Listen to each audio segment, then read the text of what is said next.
with a camera.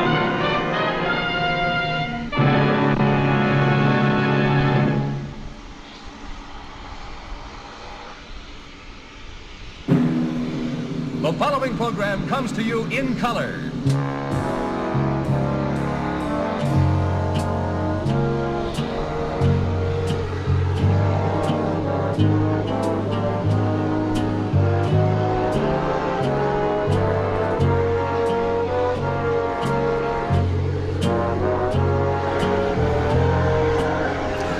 Hey there, hi there, ho there.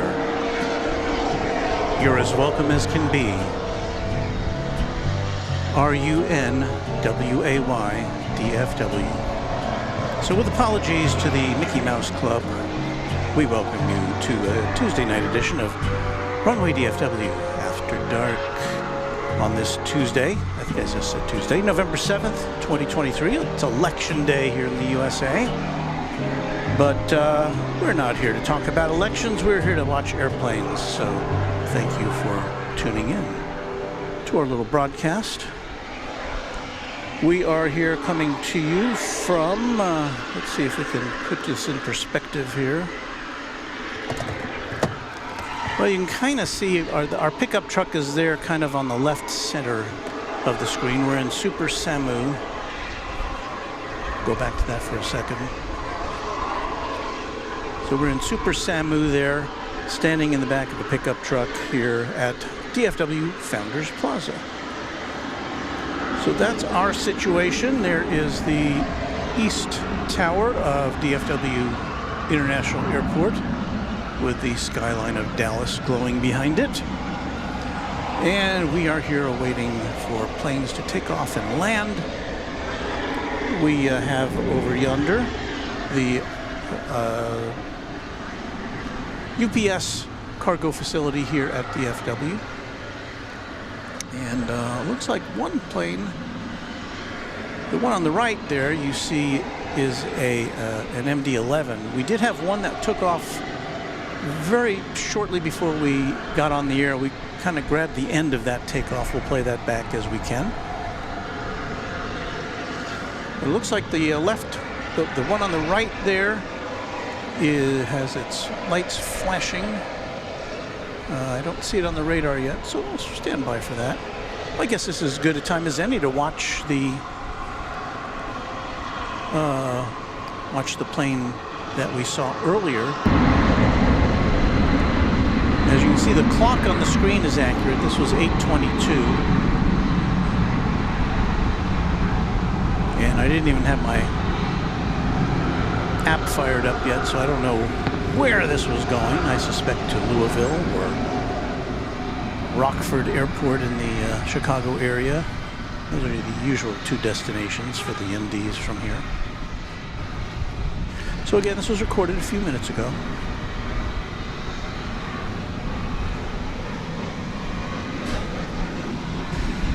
So at least we have one MD under our collective belts. And I think that's about all we can say about that. Okay, we're back to live. Let me say hello to everybody who's here. We've got, 173 people already. Yikes. Our friend Chuck Topo Chico Tolsma is with us, and of course a great channel member, one of our early supporters.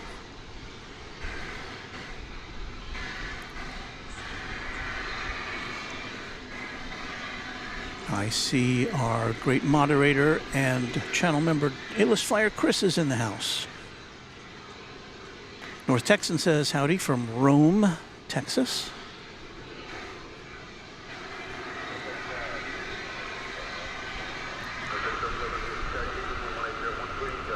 There's A-List Flyer Chris. I'm scrolling back for his messages. Howdy, Walt. Loving a Tuesday evening stream since I don't have to work tomorrow. Okay, we'll stay up extra late for you tonight, A-List Flyer Chris. Glad you don't have to work. FTHL Luke, channel member, says, good evening, Walt Mods plane spotting family from the land of KSUX. And I know that's an airport, and I don't know where it is. Hey, we need, I think we need some happy birthday. Do we not? Do you see what I see? Where's our music?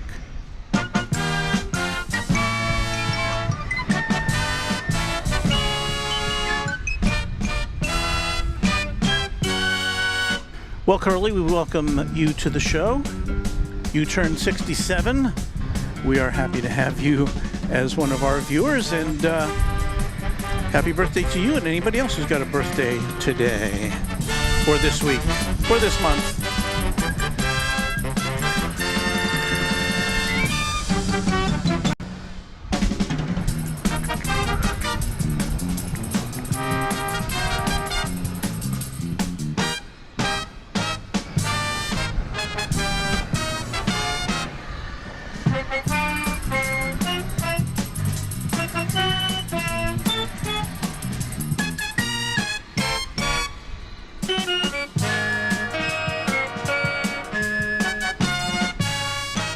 Okay, happy birthday, everybody.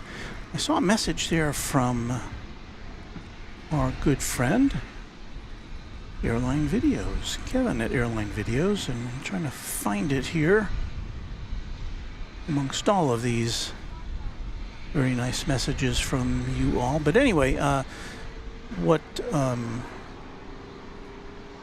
Kevin was saying, Kevin of Airline Videos Live, I'm sure you're all familiar with that gentleman. He was having some echo problems with it, using a new headset with his soundboard on the big Sunday show from LAX. And I don't have that problem, and I have the same soundboard, and I've been using headphones for a while. So I just dropped Kevin a note to let him know that there is a solution, and he says he's figured it out. So I'm glad to hear that.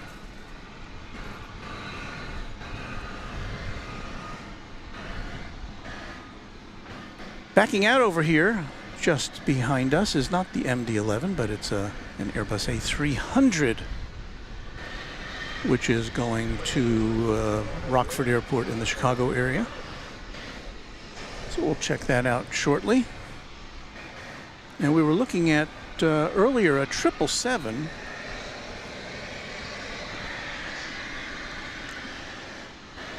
There that is. It's American Flight 2853. I don't have a destination for that on my flight radar, so don't know where that big jet's going. Arriving now is this American Eagle Embraer 175 coming in from Monterrey in Mexico. I guess that'll be our first arrival of the evening.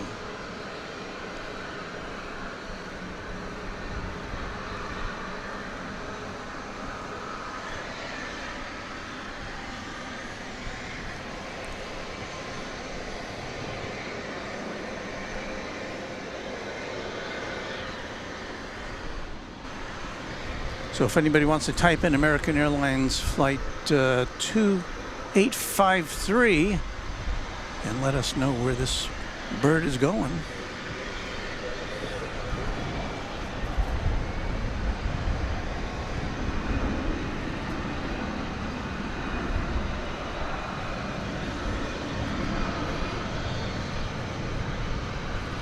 It's a bit breezy tonight here at the big airport.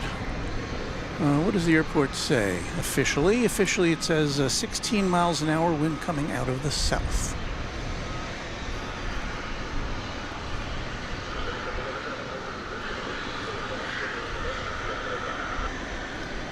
If you're just tuning in, welcome aboard. Glad to have you with us on Runway DFW After Dark. Well, speaking of Kevin of Airline Videos Live, he's got a world premiere tomorrow, I believe. The last I checked, I couldn't see that it was, the time had been set, but look for that on his channel. I believe this will be the premiere of the show that takes you behind the scenes of Sky Chefs.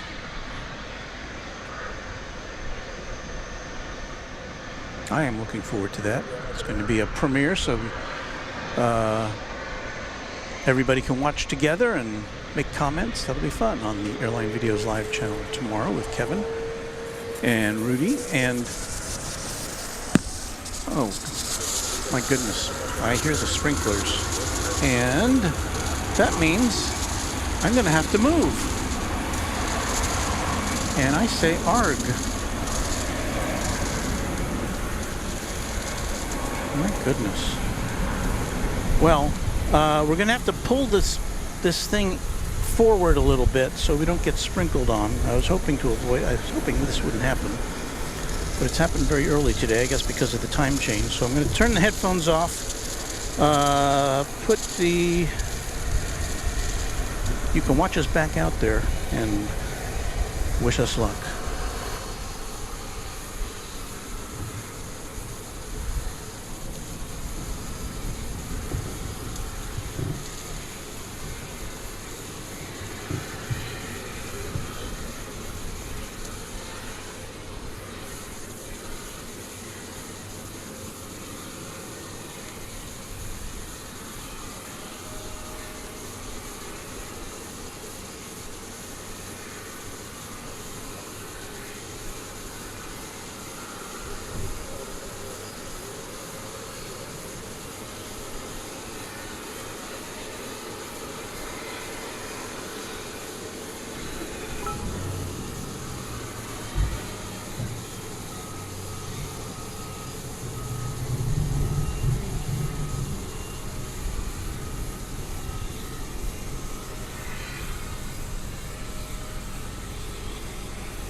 Well, if you're still with us, what I've done is pull us out into the fire lane. I put cones out, so hoping that we don't get arrested. I am going to have to break out some of our moisture avoidance equipment here, just in case I have to cover things up. Because when the wind is blowing right in this direction, and when the second set of sprinklers comes on, it tends to really blast this direction. I may even have to move the truck up even further. So anyway, I'm just doing a little avoidance here. This is not how I had hoped to start this broadcast.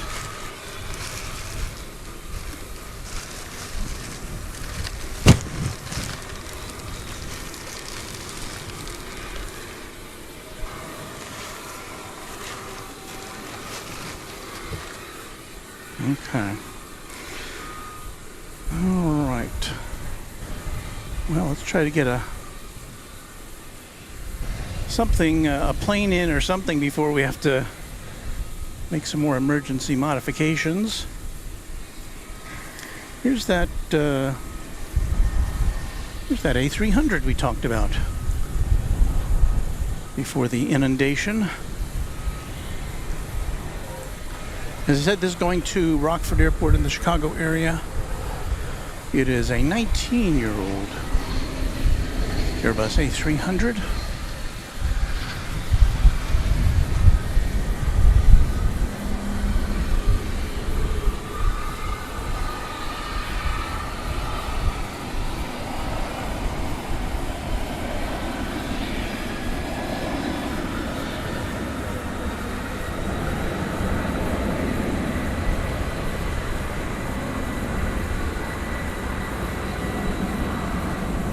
I had thought we were good to go on Tuesdays. I thought Tuesdays is one of those days that they didn't have the sprinklers cranked up here at the airport.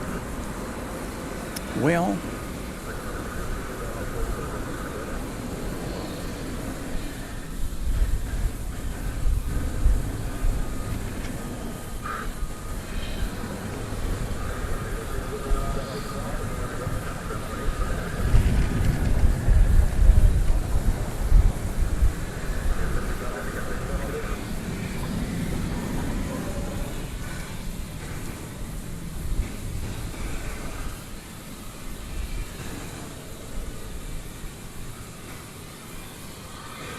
so our viewing angle has changed a little bit since we had to move the truck. We've got the no dumping to creek sign in our way.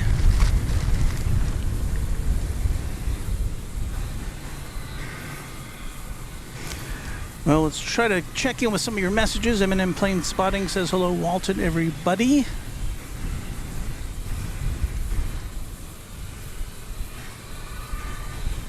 Let's see here. Mike Luck says, Walt, more Russia stuff for my trip in 2000. Sheremetyevo Airport in Moscow had tall lights near the terminal, motion activated. DFW tall taxi lights are fixed, of course. Interesting. Chuck says, poor Walt, if only DFW would change the time.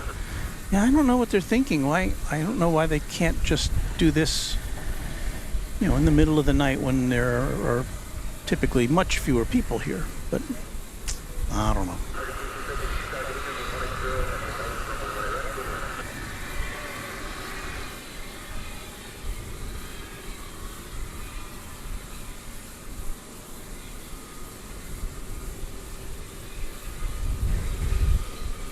I see our channel sponsor James Webb in the chat. He says activate SAMU. Well, we are in Super SAMU because everything moves when we do this. Actually, I was lucky because one thing did fall off the truck as we were moving back, but that was our Runway DFW sign, and that can be replaced. Cameras and computers and things like that, not as easily done. So,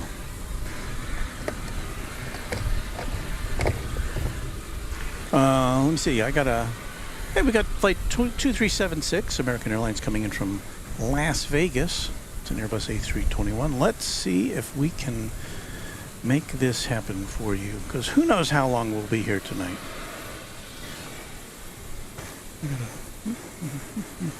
All right, we're looking in the right direction.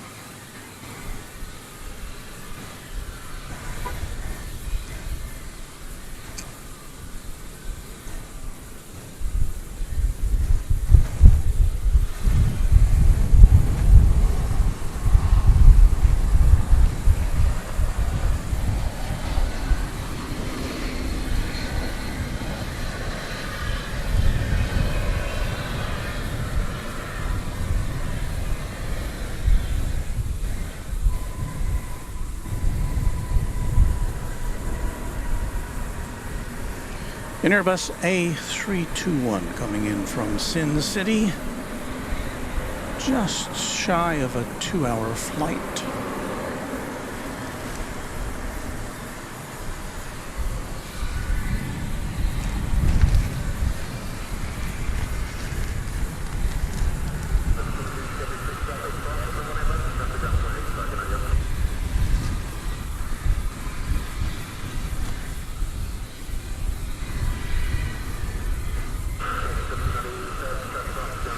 Chuck says they want to get the grass green in time for the first freeze with this sprinkling.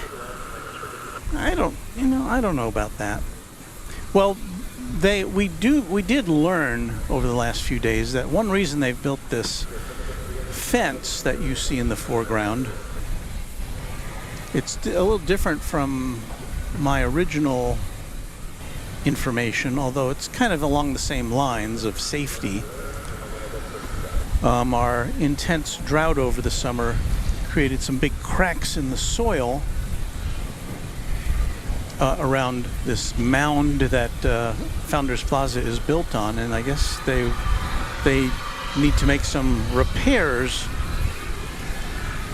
and in order to do that they want to make this they created this shield for whatever happens when they make the repairs. So I don't know, it sounds plausible.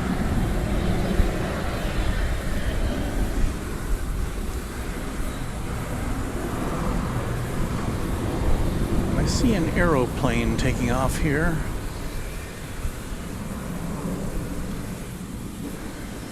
It's American Flight 1798 going to San Diego, California. Another Airbus A321. I didn't check, but I believe that the Airbus A380, King of the Skies, which we often see here taking off at night, has already left the building. Yeah, I don't see the tail down there.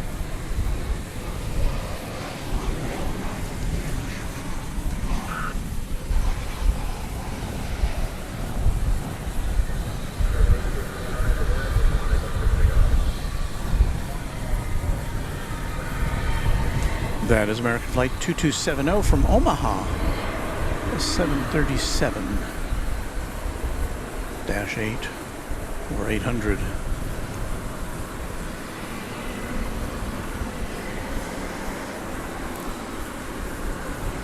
I was trying to figure out some way to do to add Celsius to our on-screen thermometer. I was able to do it on my test bed at home, but I couldn't add the F and the C for to indicate which temperature is which. Now, I guess most people could figure out which is which based on the conditions, but I'd like it to be a little more informative, so my dual temperature indicator is yet to be inaugurated here on Runway DFW. That was American Flight 861 to San Luis Potosi in Mexico, and now I'm starting to feel more moisture up at this high level. I don't know that I can really poke this thing out much more than I have already. I'm already technically into the beyond the fire line.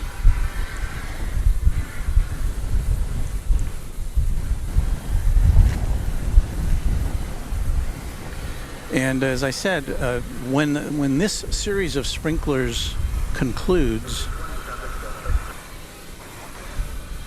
another set is going to come on, and typically they're aimed more in this direction, and with the wind at 15 or 16 or 20 miles an hour or whatever it is, not looking good for us. Now let's see what we got here.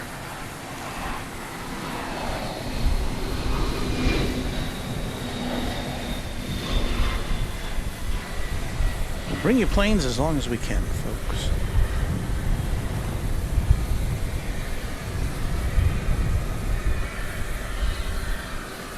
Well, there's an A300 to replace the one that took off a short time ago. This is coming in from Houston.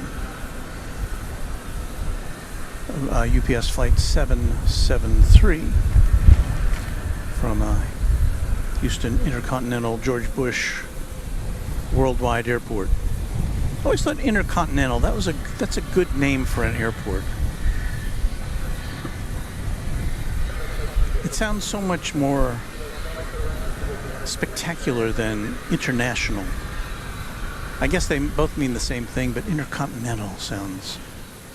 Because actually, you know, international could mean, well, you just fly from here to Canada or Mexico. That's international, but not necessarily intercontinental.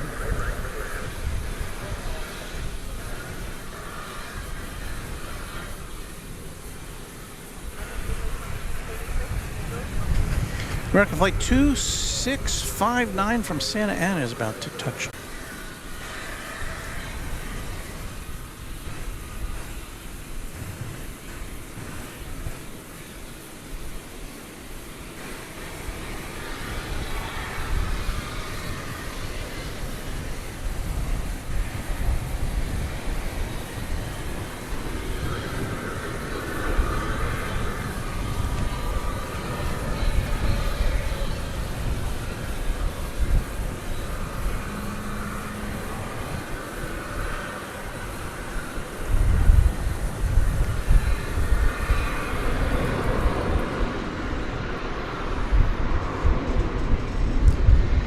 You know, I want to say that came in on runway 18 left, which is the nominal takeoff runway in these parts. So I don't know if 18 right is closed or not, but because it seemed to be coming in at a little different angle than we'd become accustomed to. This is American Flight 1406. It's an Airbus A319. It's going not too far away to San Antonio here in Texas. It's a flight, I would guess, of about 45 minutes once it gets up in the air.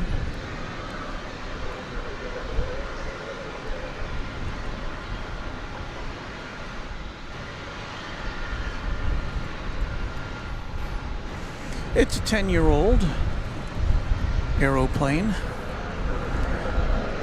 Just before 9 o'clock here, Central Time, Central Standard Time here on Runway DFW.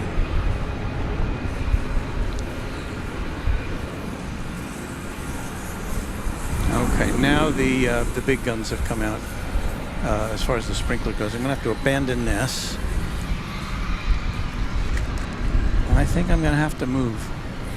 So please bear with us as we do our thing here.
Charter Bravo, my control 61.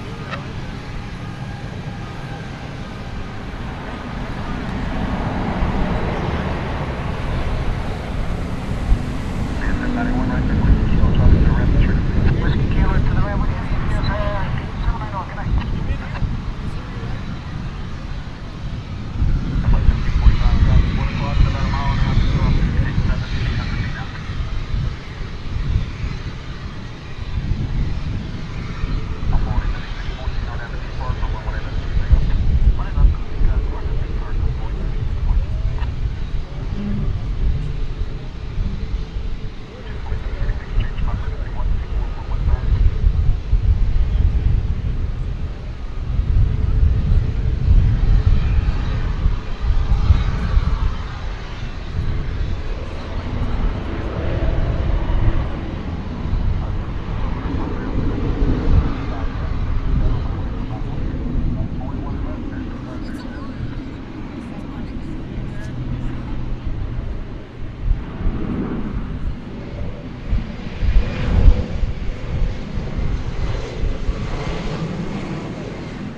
Well, let's see. Are we still on the air?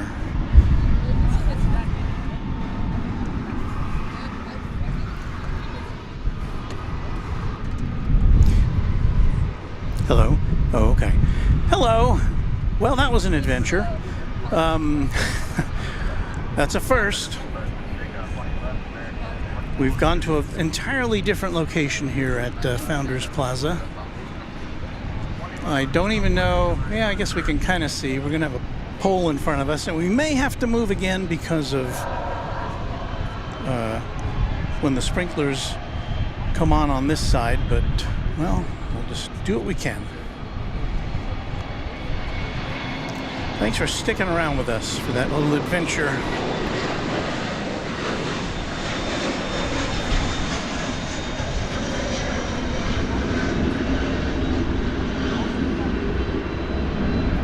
There's the pole I was speaking of. That was American Flight 1264 arriving from San Francisco. Gotta move some things around here.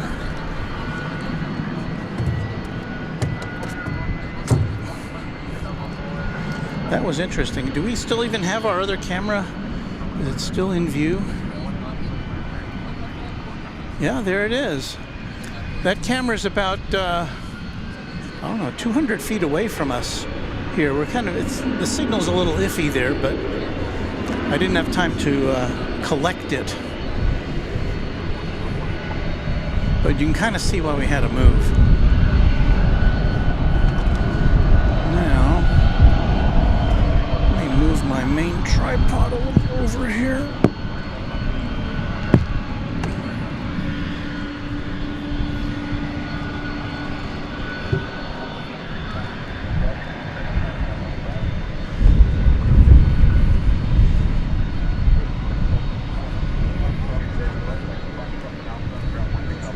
All right, I apologize for being a little discombobulated here, but we're getting in back in the groove.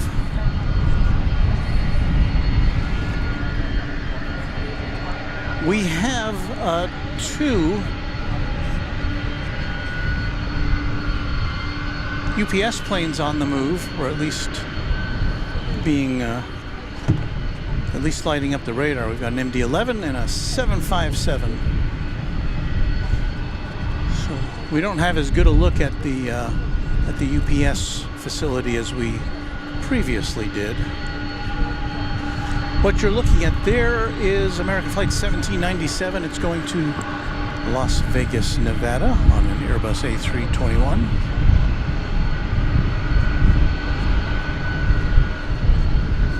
It's been a long time since we've been to this corner of Founders Plaza.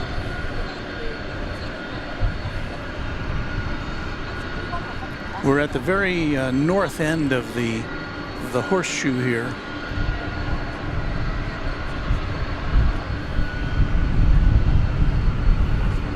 And I apologize for not having paid any attention whatsoever to your messages. I'll get to them soon, I hope.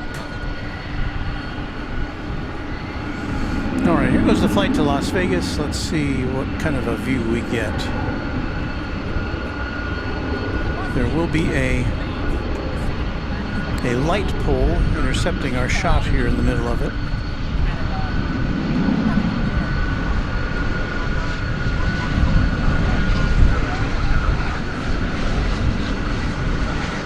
As seen there.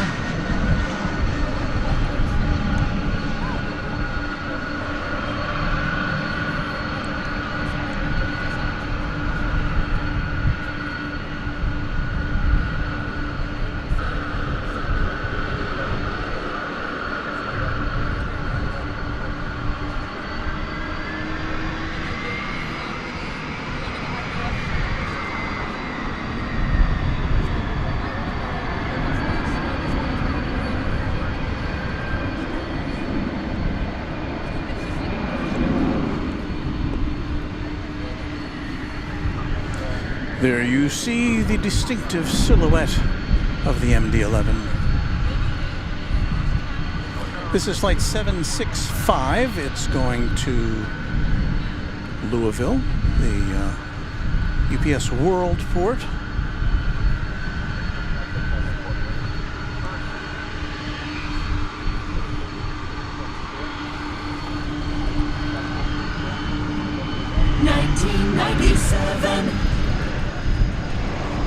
And even with all of our operational issues, we were still able to get the choir all warmed up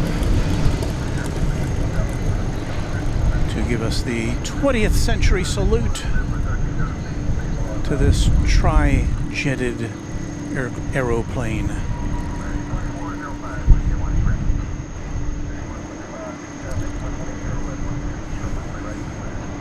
So this will be our second tri-jet of the evening. The first one was pre-recorded.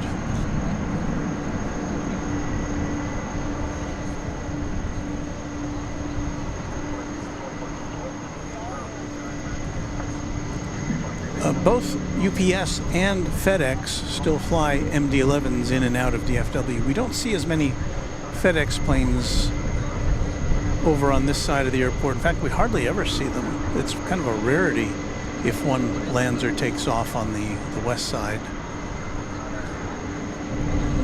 Mainly because FedEx has its facility over on the east side, so it's a little more convenient for them to centralize their operations over there. And I don't know how much FedEx flies west of here.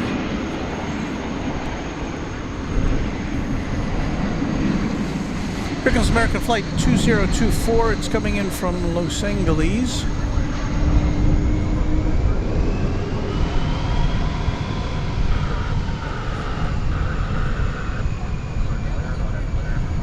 That is an Airbus A321.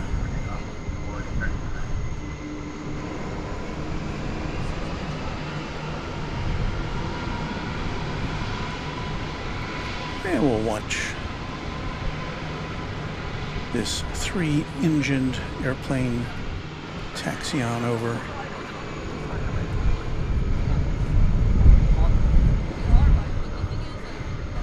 We'll hope that it will take off from 1-8 left, just as the previous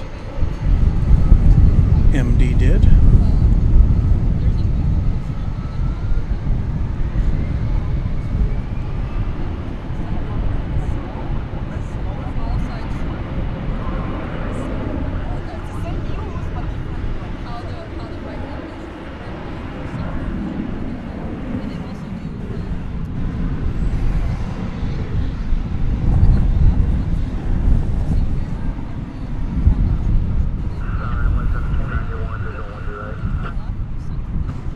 Courtney Kincaid says there should be an observation area on the east side of the airport too.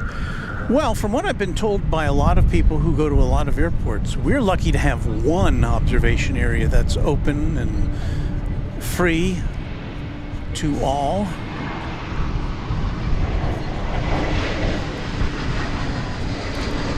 The original Founders Plaza was on the east side of the airport, and they decided to do some redevelopment over there, and so they bumped they remade it over here. This was many years ago. This airport will be celebrating its 50th anniversary in January.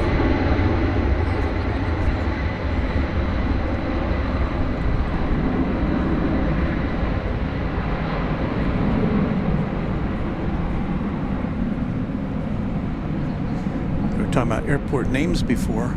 When I first came here, this was Dallas-Fort Worth Regional Airport. I think it was just a couple years later that they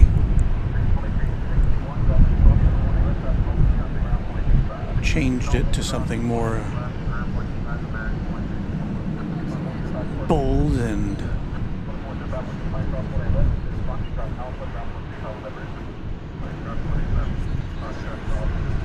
it went up like a rocket, didn't it? Goes up like a rocket, and then it kind of levels off, and at some point here it will vector over to wherever it's supposed to go on its way to Louisville.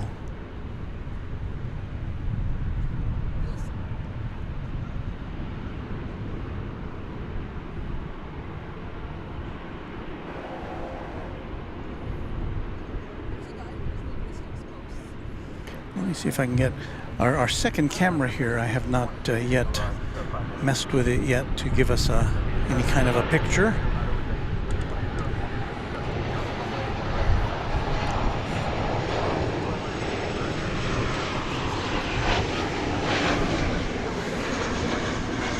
I have to take the handle off.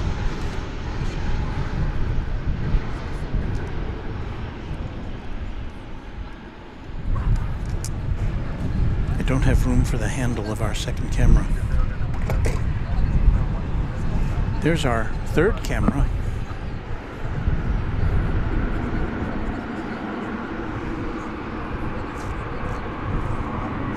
All right, there's our second camera. That's about as good as I can do right now.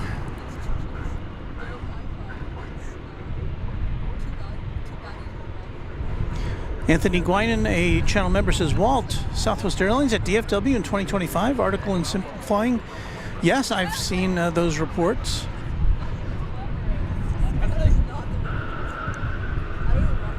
Southwest Airlines has never flown into DFW. But apparently they are having some discussions to get some terminal space here. We're looking to the north now, and you can see 1, 2, 3, 4 aircraft in that shot. And I think a fifth one is about to come in on the far left side of the screen. I think the two on the right were coming in on the east side of the airport.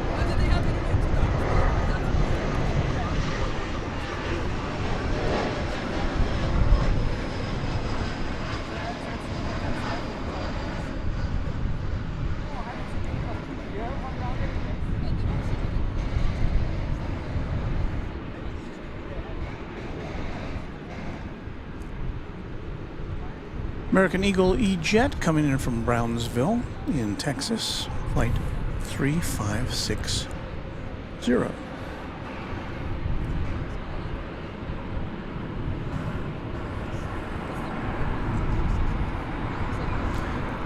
Douglas Serrano says, evening Walton mods, fine first time tuning in for me since before the World Series.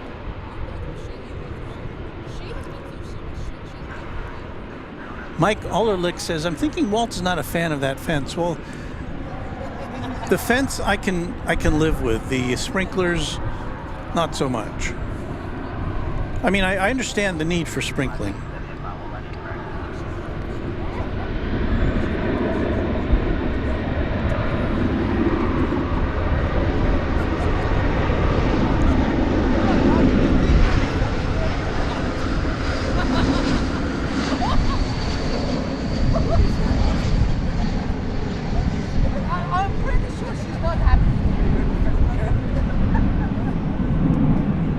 Flight 1322, an Airbus A321 coming in from the mile-high city of Denver, Colorado.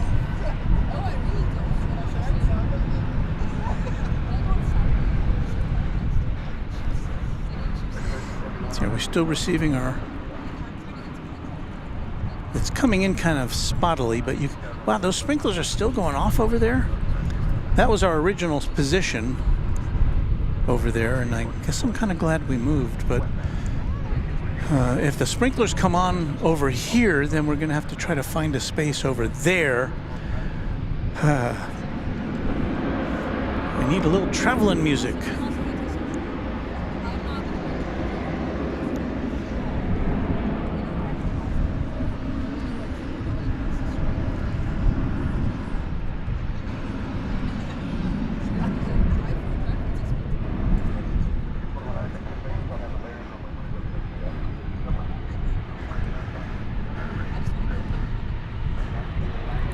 Our next arrival coming in from Fort Walton, or Destin Fort Walton Beach in Florida.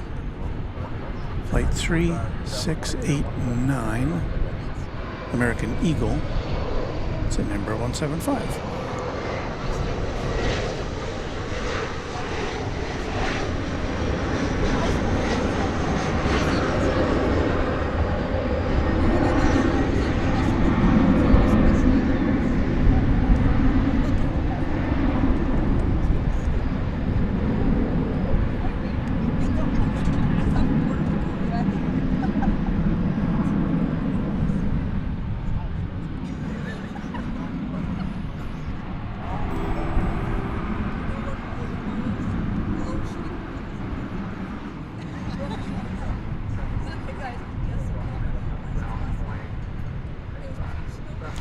We have Barbara P. Sterling, who I said hello. She said hello to me over on Wellington Flights Live earlier this afternoon. That was a great stream from our friend Kevin, not to be confused with Kevin, but Kevin at Wellington Flights Live was celebrating 1 year of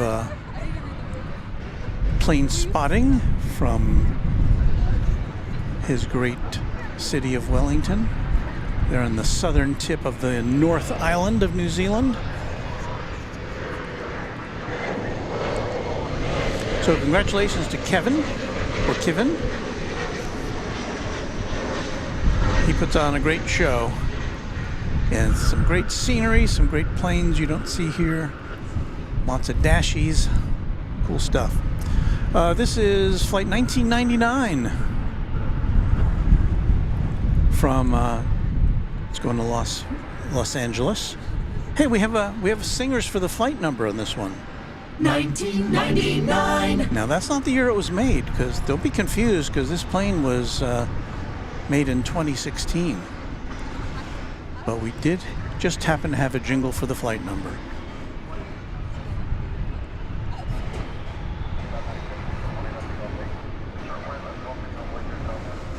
And that's the way we roll here at Runway DFW. Nonsensical jingles.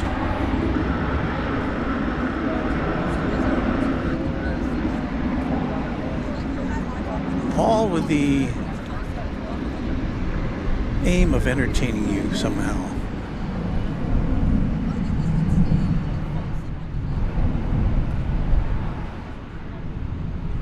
So anyway, we were talking about Barbara P. Sterling. Thank you, Barbara P. Sterling, for your kind membership of this channel.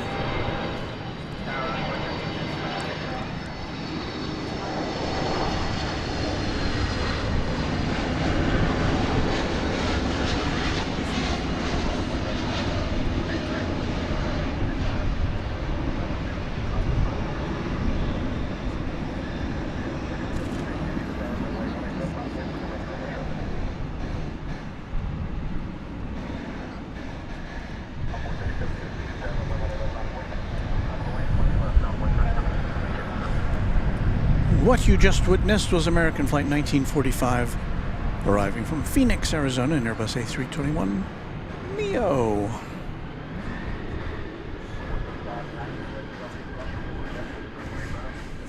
And there you see a few of the people hanging out here, enjoying the planes.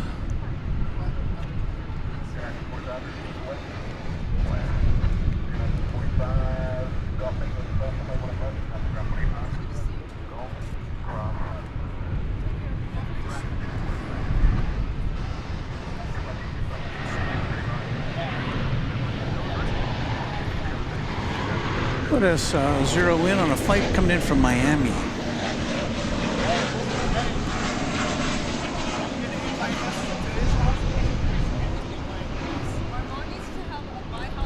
Flight 2115 from the sun and fun capital of the world. 737-800.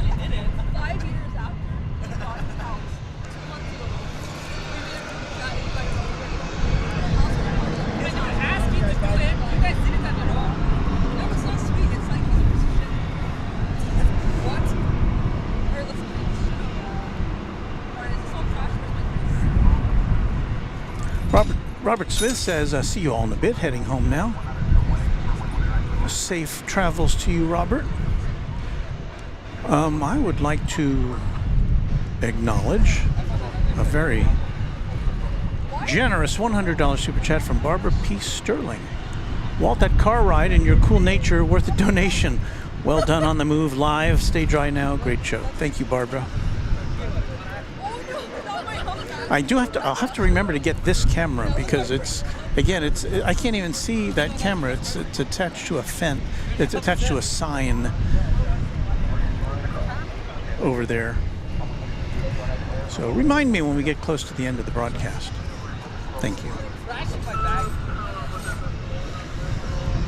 Well, let's see. We've got there's an American Eagle flight off to Lubbock, Texas, rolling out there.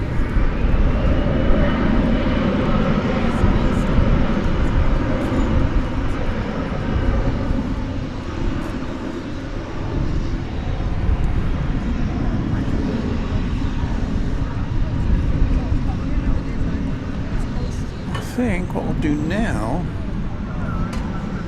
is look to the northern skies.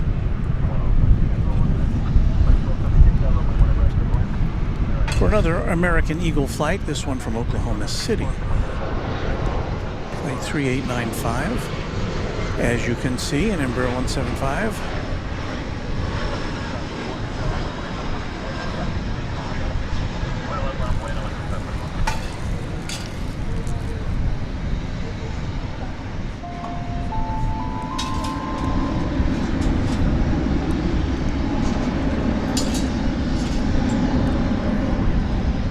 There's our belated automatic super chat acknowledgement. Once again, thanking Ms. Sterling for her support of this channel. And I'll have to agree with Justin, who says Barbara is just the best. Yeah, she supports a lot of streaming channels. Big supporter of Mac Aviation over in Manchester. Of course, she's supporting Kevin at Wellington Flights Live. We're looking at American Flight 1299 coming in from Austin. It's an Airbus A319. Where are all the big planes, you ask? should have some. I haven't been out here at night since the time change over the weekend. So I don't know how that's affected our international late night flights. I know that the A380 was coming in a lot earlier than it had been, and I suspect leaving earlier as well.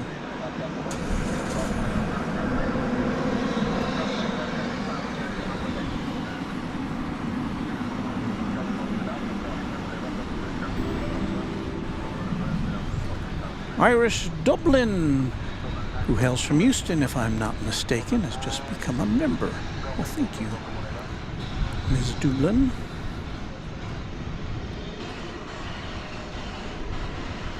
And Clear Khan, with a shout out to Wellington Flights Live. Happy first anniversary. Keep missing your great streams, but love them when I can. Well, those streams are so good. You can just go back and, you can't, of course, participate in the great chat. And he's got a great bunch of folks watching his streams, but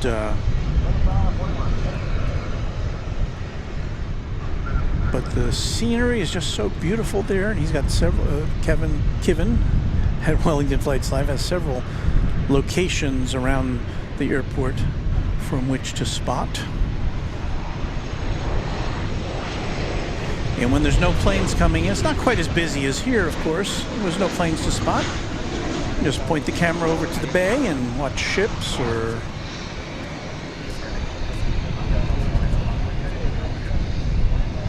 scenery. Very scenic place from which to do plane spotting. Did we say what that was? That was American Flight 1270 coming in from Jacksonville, Florida, an Airbus, I'm sorry, a Boeing 737. My goodness, those sprinklers are still going on there. Boy, I made the right move when I came over here, I guess. I'll have to say.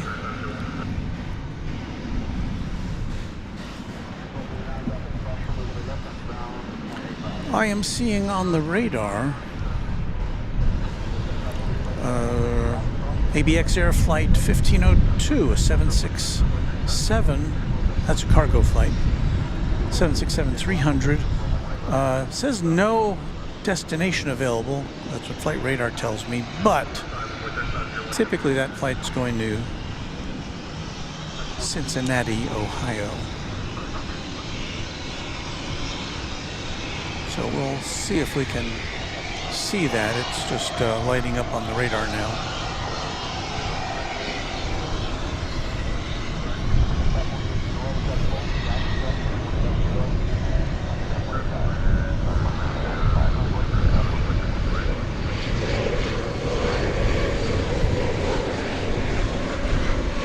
It's another American Eagle E-Jet coming in from Pensacola, Florida.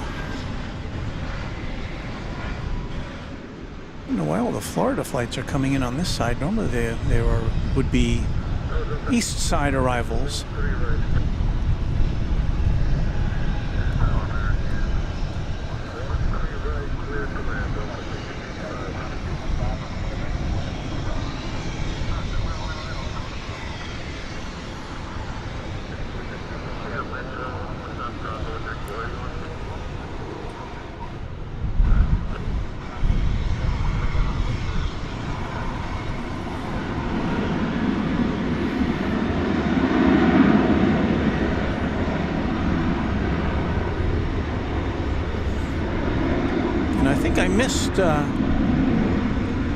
I missed an alert from Kevin. He's in the chat.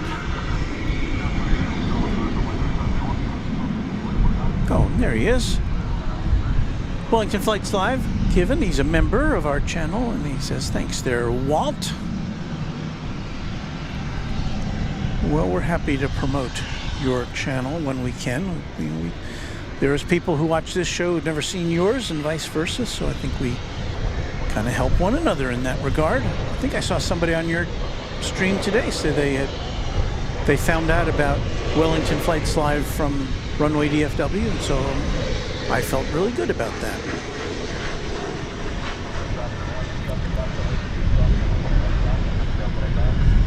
So I guess we've had both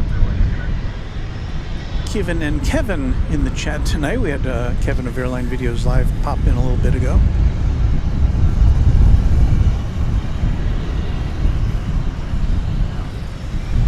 And who knows what else, who else was in while I was going about. Hey, Barbara P. Sterling has gifted 5 Tri-Jet memberships. So that sounds very nice if you're thinking about being a member. And there's Claire Kahn,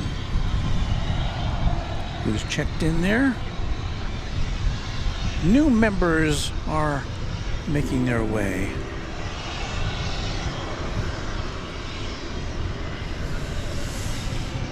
I do believe I see over yonder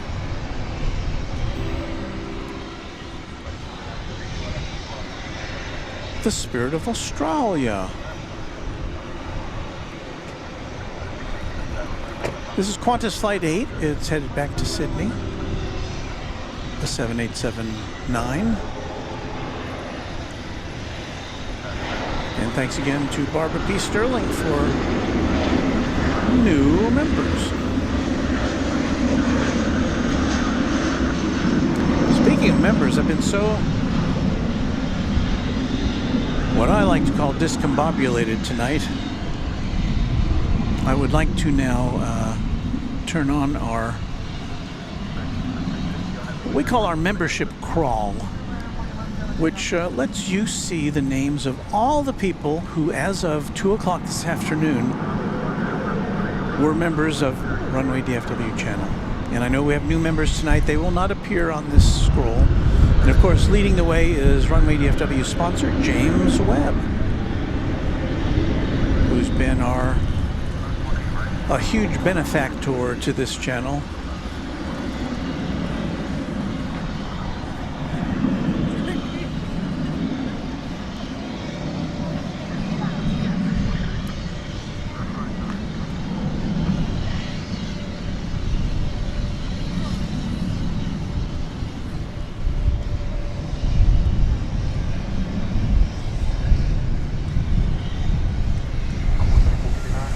Last I checked, this flight betwixt here and Sydney is the second longest by distance from DFW that is currently in operation.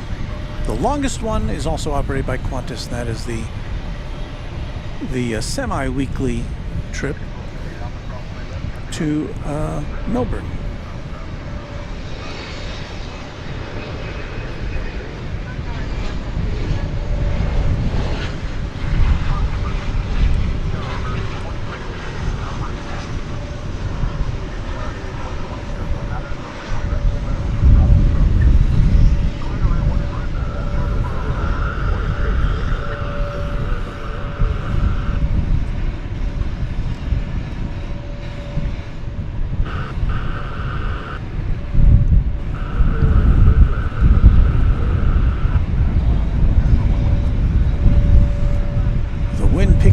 Here.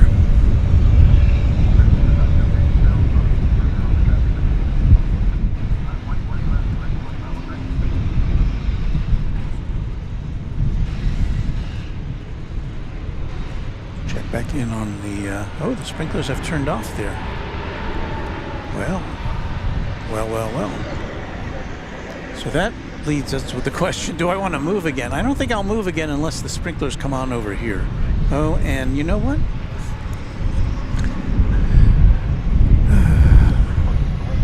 I see sprinklers over here. I don't see them close to us yet.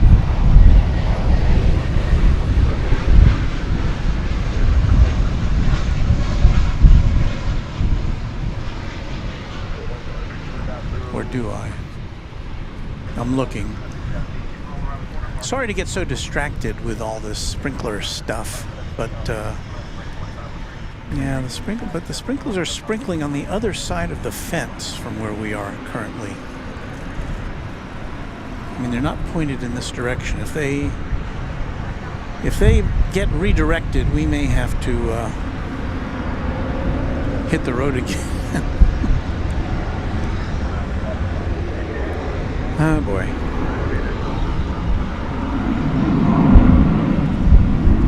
Kevin Mottershaw, a channel member, says good early morning, Walt. Was then heading to bed, looked through notifications and saw you were on, so tuning in from the UK for a little bit. Yeah, I think are we on a little later now that the time has changed, or are we on at the same time? I know it's late. It's like the middle of the night.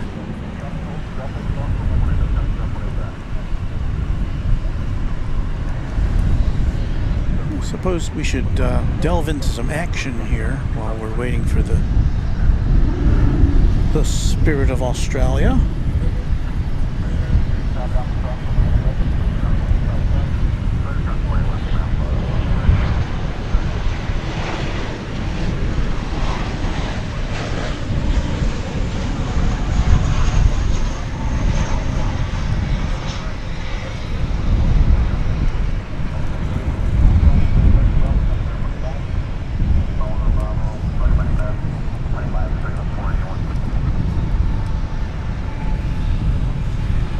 That was American Flight 2368 from San Antonio.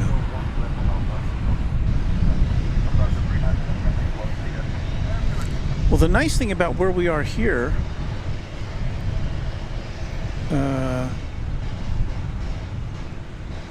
is that the wind is not blowing sprinklers right at us if the sprinklers do come on where we are.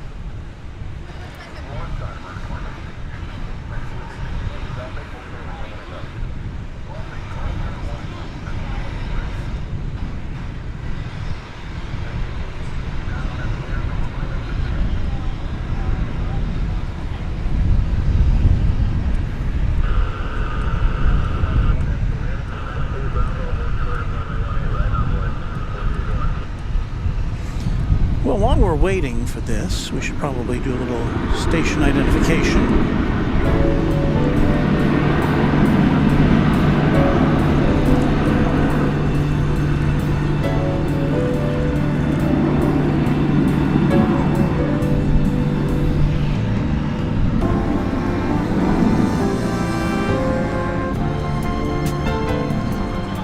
Yes, you're watching Runway DFW After Dark, where we look at airplanes landing and taking off in almost complete darkness.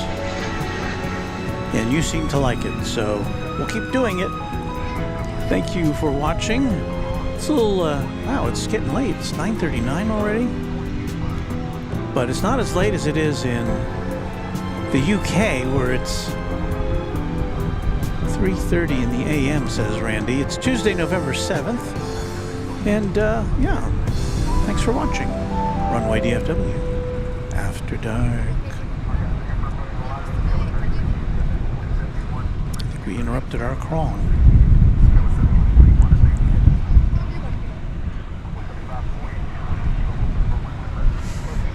Chuck wants me to play the forbidden music. Now, if, we put him on there? Yeah.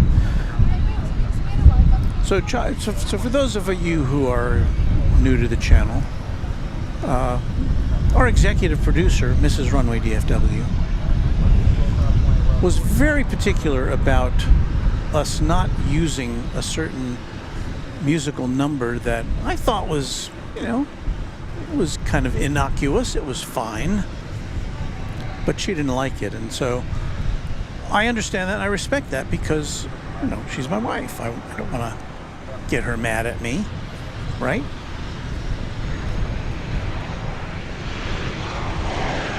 So, but, you know, for the benefit of new viewers who have never heard this musical number before and don't know what to hear.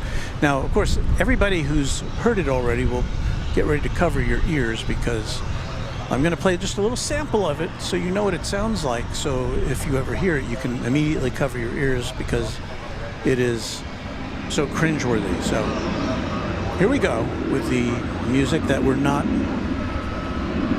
not playing. This is not official. This is just a sample so you can know what it is. This is it.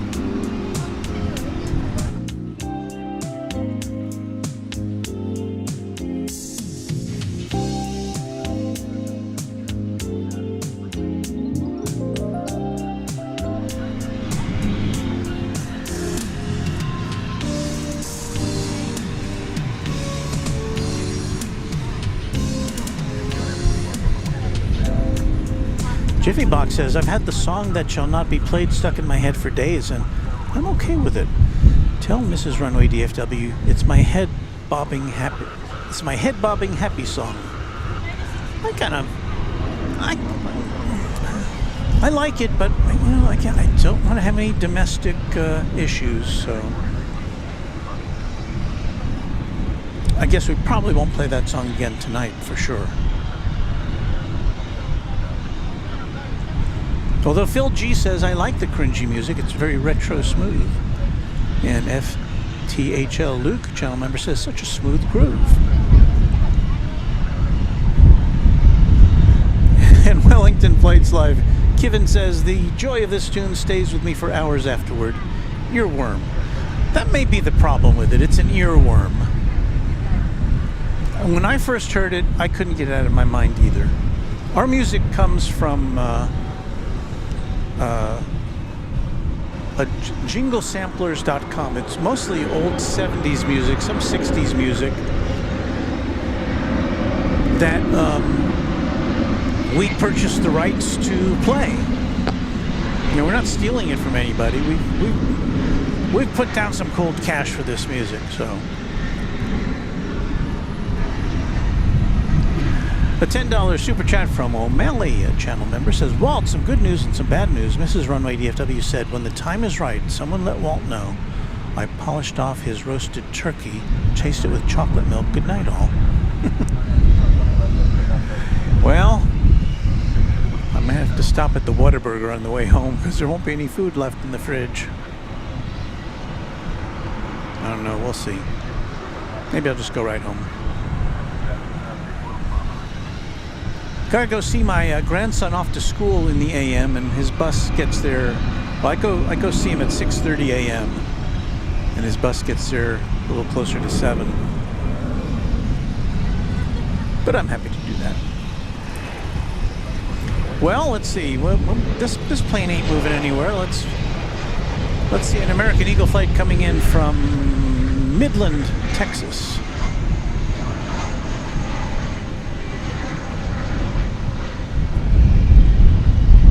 And O'Malley, thank you for that update from Rancho Runway DFW. It is nice of Mrs. Runway DFW to let me know that she has consumed some of the food that I had been thinking about eating.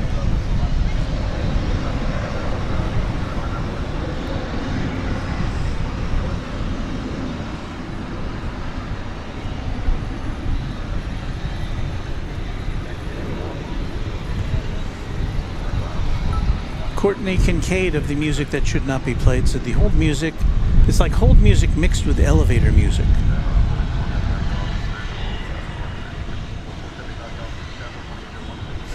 And O'Malley adds, I think that means you can play the forbidden song, maybe, unless it's a trap.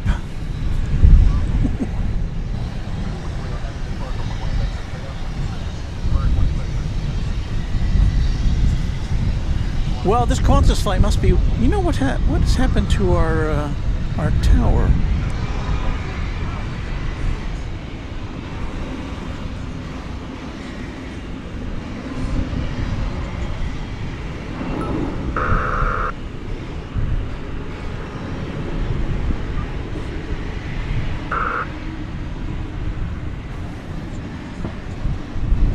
Did it get unplugged? Oh, it's on them. That's moving now.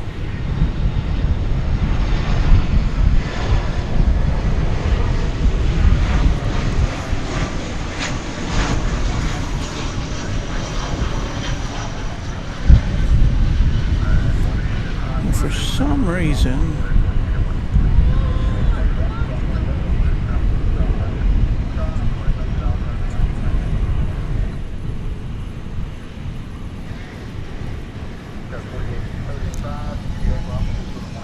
For some reason our ATC is malfunctioned.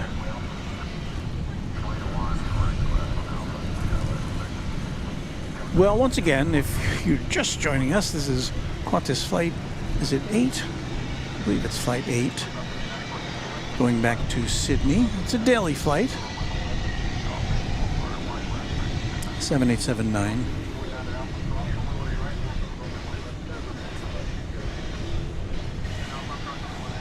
And there it is with the skyline of Dallas gleaming in the background.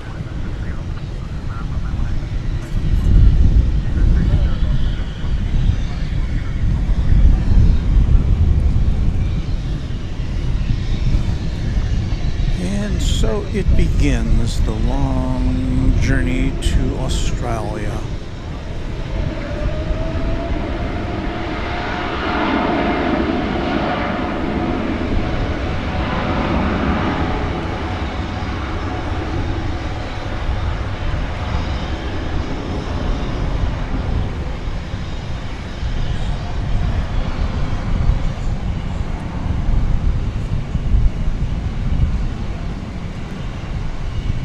Mayhaps our colleagues at SID Squad will be there to pick it up as it ends its journey of about, what, probably 16 hours or so.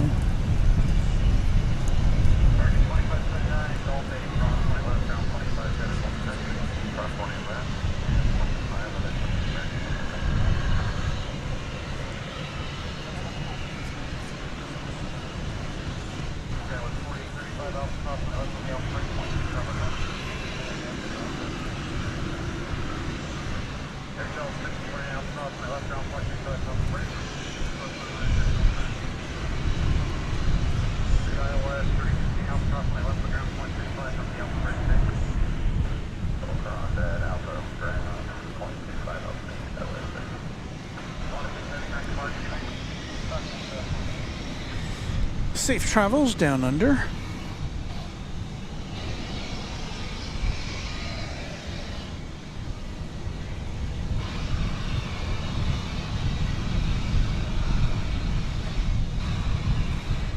Cathay Pacific Airlines Dallas says hi everyone. Aviation Guy says hello. That's not what I meant to do.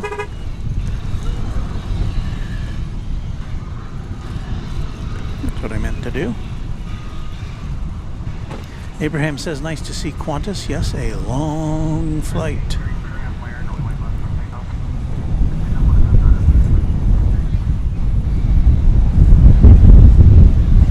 Robert Smith says, feel like we were getting some, I think he meant to say Santa Ana winds here in Los Angeles. Feels like we're getting some winds here as well at Dallas Fort Worth.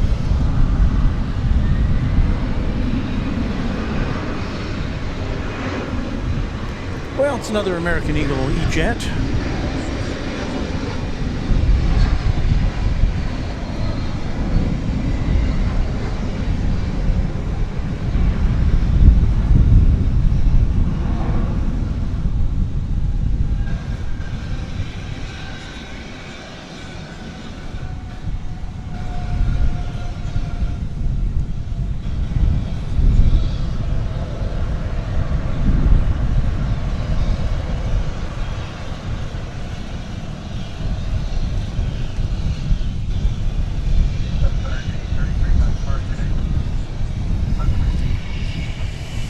So the incoming flight was from Little Rock, American Eagle 3475, and the outgoing aircraft was American Airlines Flight 833 to Monterrey, Mexico.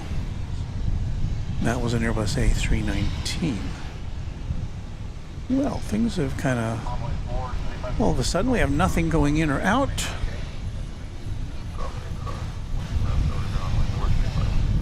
I can turn my attention to the messages here from all of you.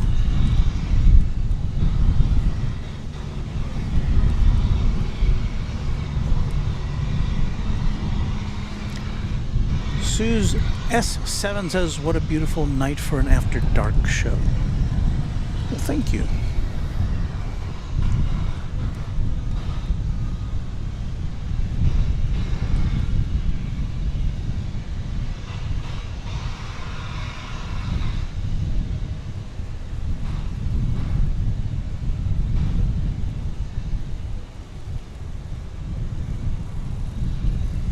Mattman64 says, "Hi Walt, could you survive a 16-hour flight? Greetings from Chicago O'Hare." Well, the longest, I can't compare that to my flight to and from Seoul to see my son, who at the time was going to school there and who currently lives there and works there. I'm trying to remember how long that flight was. Of course, it's longer going there than it is coming back because of the jet stream, but it was a pretty long flight. But I was lucky enough to have found I had some advantage miles saved up, and I found this just incredible deal for first class travel. And so I got to fly first class back and forth to Seoul. So, you know, I don't remember it being unpleasant, let's put it that way. Now, had it been necessary for me to travel coach or economy class both ways, that might be a little something to talk about there.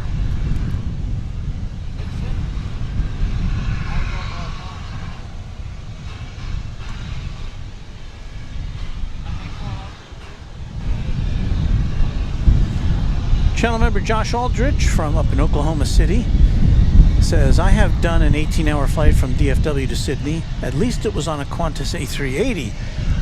Yeah, back when they flew the A380 here. I don't know that would the coach experience be that much different? I mean, obviously it's a different airplane, but on a Dreamliner versus an A380 Qantas. I don't know. I've never been on either one, so I can't tell you."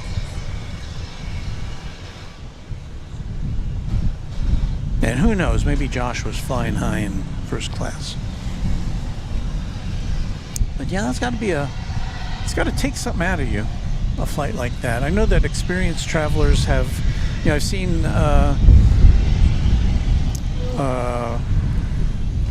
you know, a lot of the ones on YouTube who do the trip reports, and you know, they usually have a plan for long flights, you know, to kind of balance out the time zone they're leaving from and the time zone they're arriving in, and you know, when to try to sleep and when to try to be awake. But yeah, traveling can take a lot out of you. Well, boy howdy, it's gotten just very quiet here. I mean, it's still kind of noisy here, and there's still obviously people hanging out here. But as far as aircraft goes, well, Yik Zik says, "Why did your son end up working in Seoul?" Well, he has a very keen interest in Korean affairs. He went to school in Seoul for several years, got his master's degree. He speaks the language fluently. He is engaged to a Korean young lady, and so, you know, that's probably why he's there. He works as a journalist for an organization called nknews.org, and he reports on what's happening in North Korea.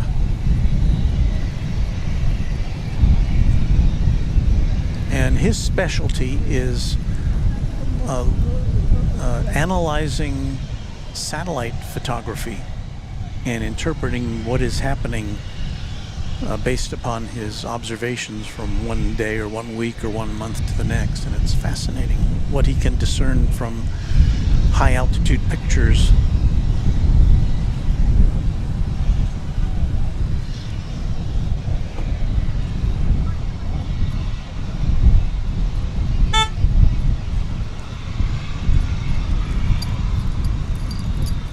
Josh says, "I was in business class on the A380. I've done economy on the Dreamliner and made sure to get the extra legroom, but it was comfortable.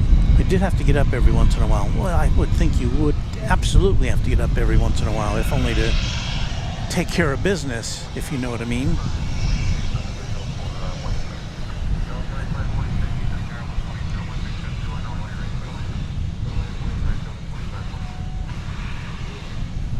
Mike Luck says, check video. Seoul is beautiful. It certainly is.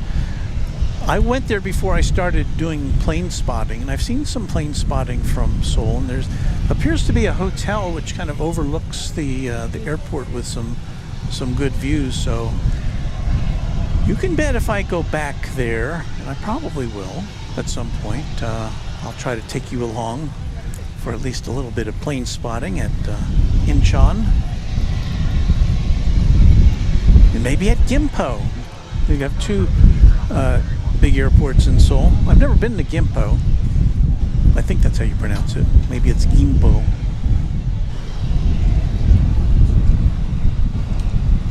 Kiwi Whispers ASMR channel member says, I did Sydney to Fort Worth a couple of months back, or to Dallas Fort Worth a couple months back. Economy window seat, and only managed to shimmy past my seatmates once for 5 minutes. Very long, but fed very well. So, well, it doesn't sound like that's the kind of experience you'd want to have like every week or every month. But it sounds like something you could handle every now and again. Channel member Red Eye says, good night, folks. Thanks, Walt. Thank you, Red Eye, for being with us. Hope to see you next time on Runway DFW.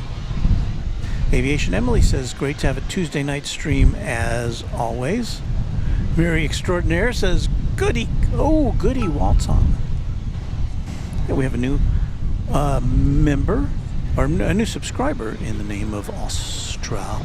Was it Austrian or Australian Wolf? I missed it.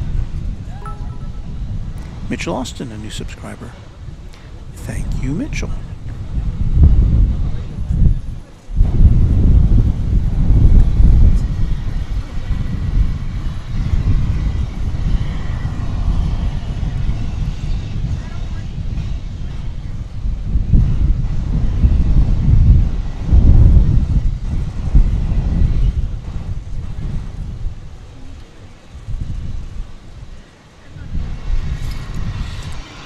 Douglas Serrano says, cargo traffic coming up. I should check into that, shouldn't I?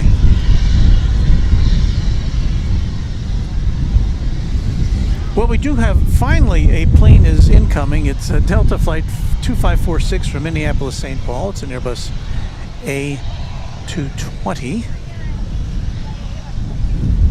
So we are going to scan the skies to bring you the arrival.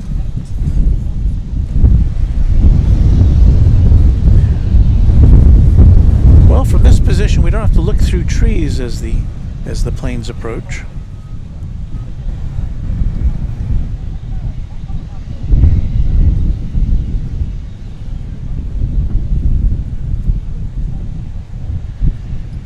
But yeah, it does feel like it's about the time for some UPS planes to come and or go. But as I said earlier, I don't have a good feel for operations since we've had the time change, and I know that things may operate a little differently after dark.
Well, that's it as far as arrivals go for a little while. We don't have any planes approaching the takeoff position now.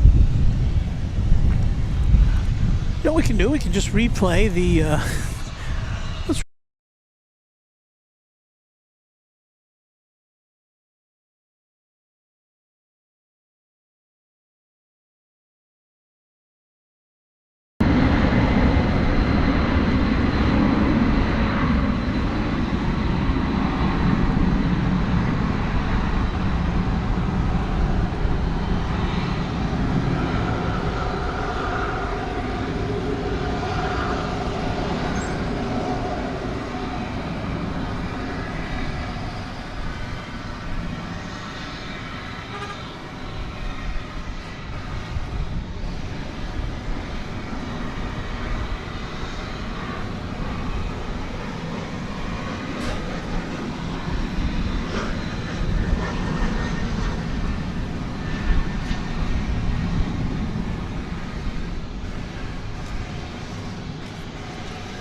since we had to move our base of operations.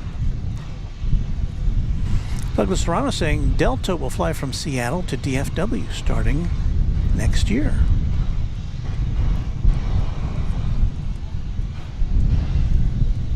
Well, that's pretty cool. That'll give, I guess, that will put them in competition with Alaska and American on that route. I'm trying to think if anybody else flies that route. Frontier, maybe? I did read, was it just today, that American is kind of scaling back its operations in Austin, Texas. We are live on YouTube. Oh, YouTube? Yes. Cool. There's no much traffic. It's almost as Austin. I work for American Airlines. Oh, you do? Pilot scheduler, yes. Oh, what do you do? Pilot scheduler. Oh, Yeah. that must be challenging sometimes. She said she's a pilot scheduler. Yeah. This is crazy. I mean, you see the cute planes landing, I see the backstage. Yeah.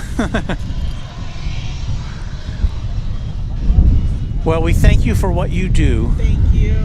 That's a tough job. I know, I love it though. That's good. How long have you been doing it? Almost 2 years. Cool. Yeah. I just come over here to relax. To kind of chill out. Yes.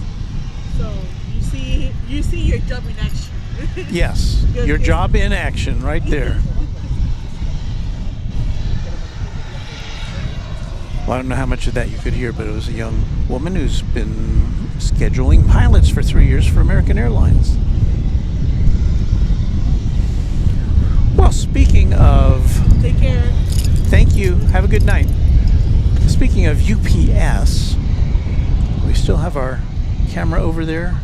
It's not exactly pointing in the right direction, but close to where that camera is, our third camera. UPS Flight 767, which is not a 767, but it's an MD-11, has lit up on the radar, so we should be seeing that pushing back shortly.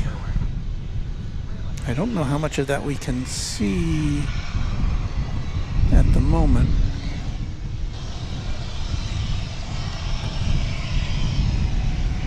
As you can see, this camera is giving us a pretty low frame rate at the moment. Okay, now we've got more sprinklers coming in over here, and I think we're going to have to move. So, I'm going to lock everything down. We're going to move back to our old position, I think. Keep your fingers crossed, because it's getting wet over here. See you in a little bit.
adventure continues.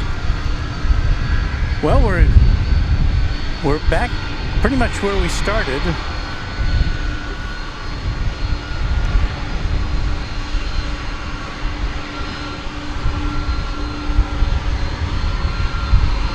Let me reconnoiter here.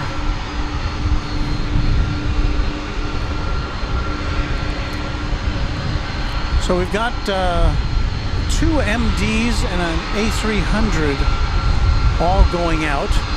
There's the A300. This one's going to the World Port in Louisville.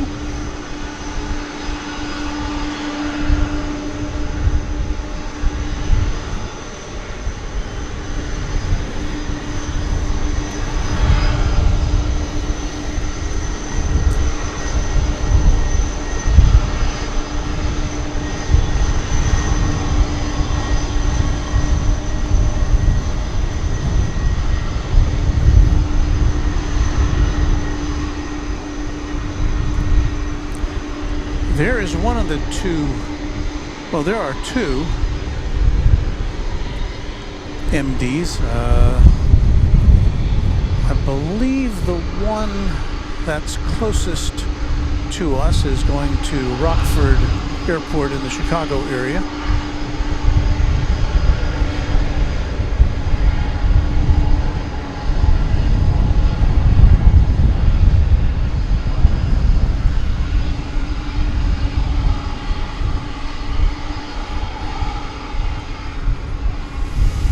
Kimmy127 says, coolest stream on the internet. How many can say they've had to move their truck twice whilst live on the internet? You know, I was driving very slowly because, you know, nothing is locked down here. We've got two tripods with very expensive cameras on them, a computer with which is not inexpensive, a soundboard. They're all kind of perched precariously on the bed of the truck. So if you were wondering why I wasn't whipping around real quickly, that's why. Carla Longerbeam says, hopefully Walt doesn't forget the camera. I think he said it was attached to a fence. It was attached to a sign, and that's the shot there. And you can kind of see us there in the truck on the left side with the front of it pointed out.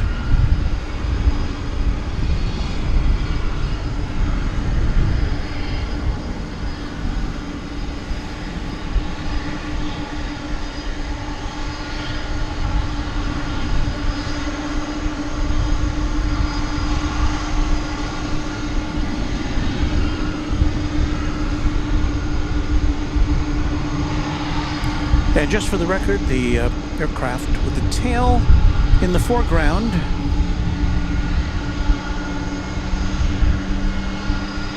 Which is going out of frame, was born in the year 1996.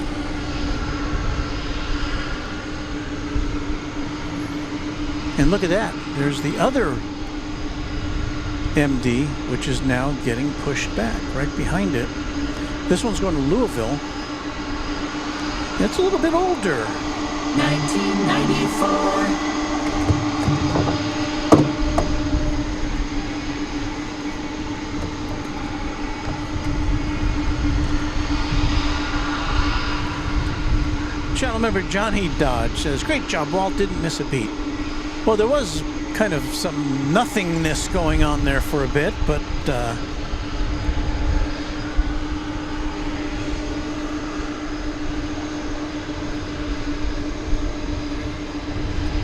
I'm glad you were able to stick around with us.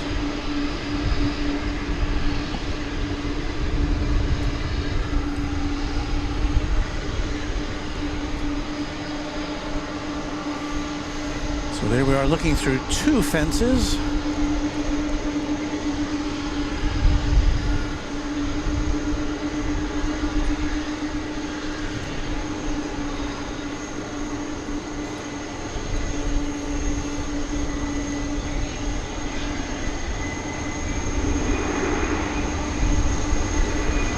Smell that jet fuel.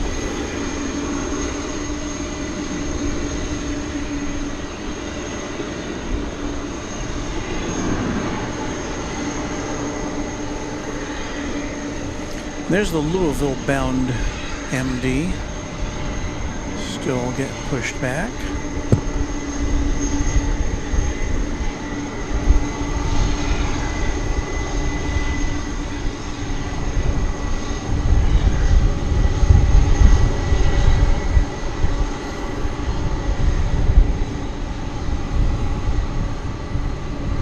Well, even though we've been able to keep our equipment dry tonight, I'd much rather be in one place and not have to interrupt our stream so often, but I do thank all of you for, or those of you who are still with us, for bearing with me as we did a little traveling.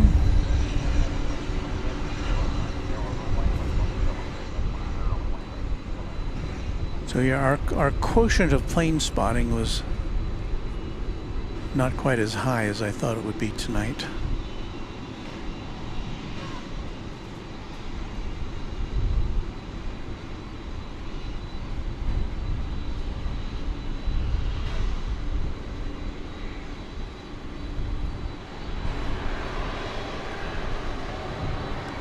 All right, off to Rockford goes this big jet,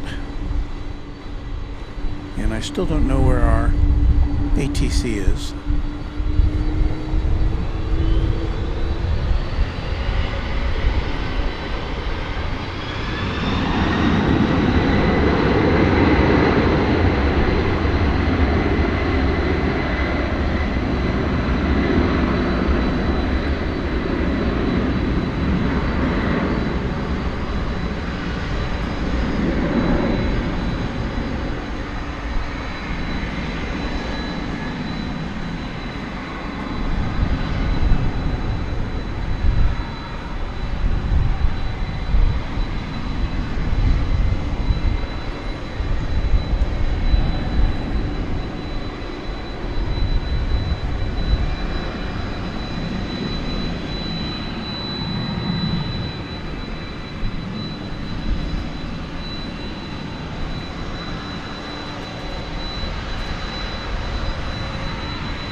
There's a 767. This one's also going to Louisville.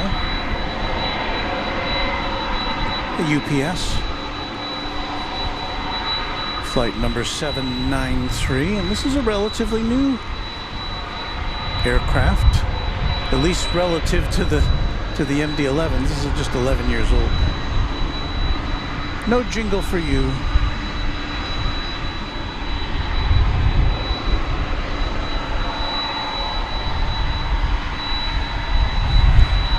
FTHL Luke, channel member, says, we love your fun little escapades around Founders Plaza Vault, especially with a certain smooth groove.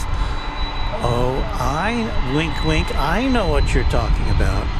You know, I probably could have, if I had had enough time to think about it, I probably could have used a soundtrack for that little tour around the premises. Something a little like this.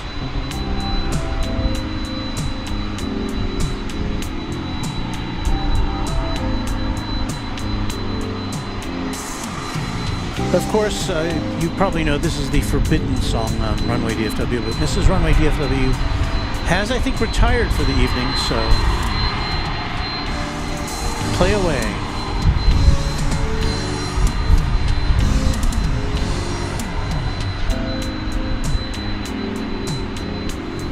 We may return to that tune a little later. Claire Kahn says, those beautiful tri-jets, how much longer will we have the pleasure of seeing them? Not too much longer. That's why we kind of try to follow along with them as best we can while we can. I was talking with an MD-11 pilot from UPS a couple weeks ago. He stopped by. Unfortunately, we weren't on the air, so we couldn't talk to him live at the time, but he was saying I think he had already flown I think he said 2 or 3 MDs to Victorville, which is the kind of the final resting place of many aircraft, or at least where they wait until somebody else comes along to pick them up, or they part them out. But he was saying that they were kind of, UPS was kind of hanging on to the MDs that had GE engines, and he said the ones that had Pratt & Whitney engines, I think this is how he said it, the ones with Pratt & Whitney engines were being retired earlier because parts were getting harder to find. But both UPS and FedEx have both announced that, you know, as new aircraft come in, new, more efficient aircraft come in, they're going to be retiring all their MDs. We were at Austin Airport last year, and we saw an MD-10 of a FedEx arriving. The MD-10 is, well, the way you could identify it, it would look like an MD-11, but without the winglets that we see on those MD-11s. So I think all the MD-10s have been retired, at least as far as FedEx goes.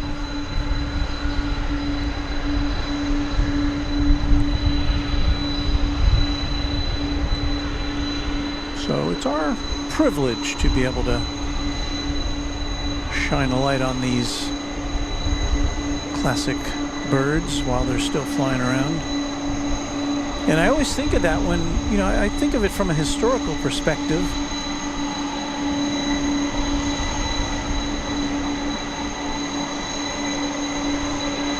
Because sometimes I'll be looking at these old videos from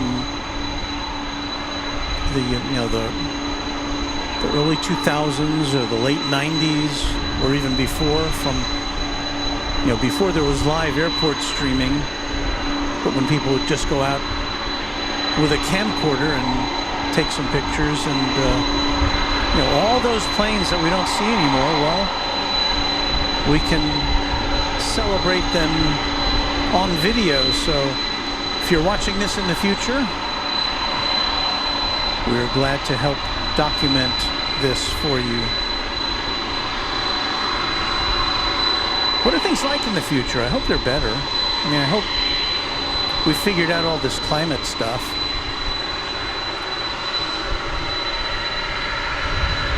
Probably have some supersonic planes flying around in a couple of years. At least that's what United and American are hoping. They've placed their orders for, what are they called? Overture? I think that's the company that's making these new supersonic jets. I don't know that we'll be seeing them here at DFW Airport from what I've read. I read an article about them in the last few days, and they're meant to be essentially transatlantic hoppers from one coast, you know, because you can't really fly them supersonically over land masses. So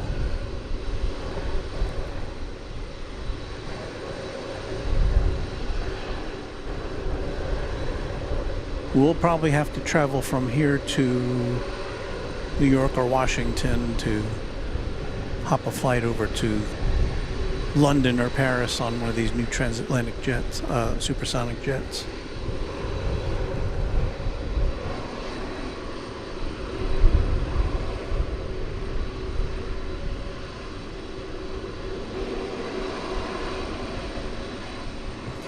Channel member Carolyn Crowder says, hello, Walt and the DFW family.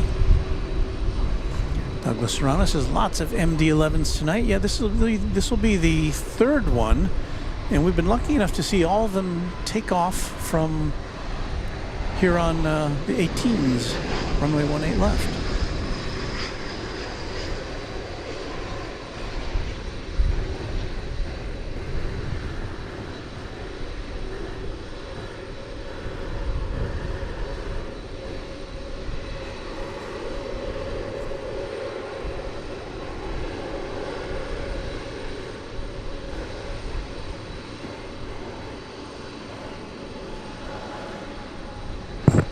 And lining up to take off after this is that 757 we saw earlier. It's waiting now to cross 18 right, where the planes land. I don't see any planes coming in right now, so it should be getting the green light to go across. And there's that pretty cool, mostly silhouette version of the MD-11. What time is this? 10:30 already? My goodness, how time flies when you're driving around Founders Plaza.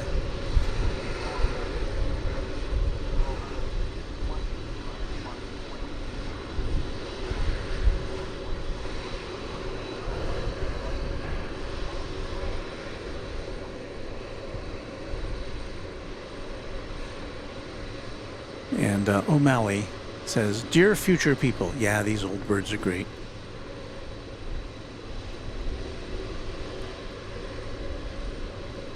MR Rice says, "Good evening, Walt, and all fans of Runway DFW." Hello, MR. Always happy to see you.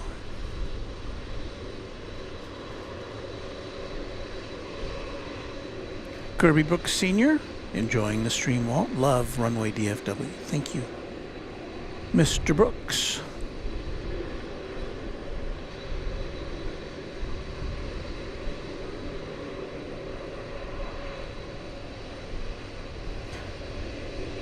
Austrian Wolf says, "Good morning, friends. Greetings from Austria." Thanks, Walt, for the great work. You're up pretty early. And I don't know off the top of my head what the LNZ airport code is. We don't get those flights in here. Oh, it's LINZ. Okay. LINZ. Well, that makes perfect sense.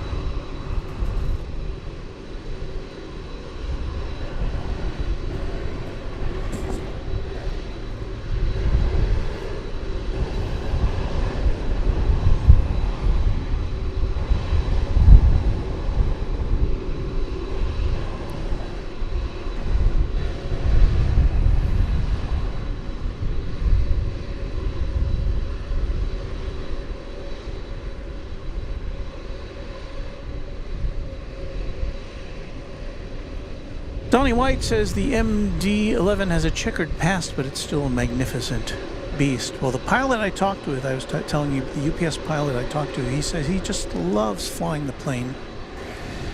And I asked him what his future is going to be, and he says, well, he's going to be retiring in a few months. So I guess he doesn't have to worry about shifting over to another aircraft when UPS says farewell to the Tri-Jet.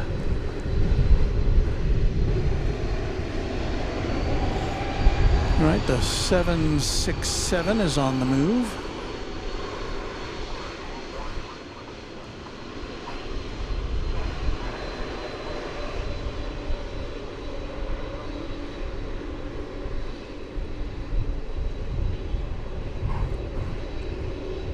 Another plane on the move is, I think we talked about this earlier, it was the ABX Air flight, which didn't have a destination, although I said it was probably going to Cincinnati, and it looks like it is. Now this is interesting. It looks like the 767 is going to take off on 18 right. And we would have known that if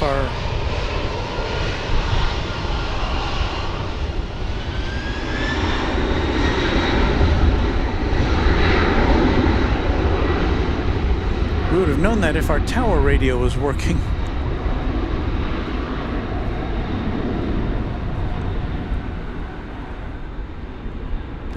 So it's taking off on 18 right, which is normally the landing runway here, but you know, we see this happen occasionally.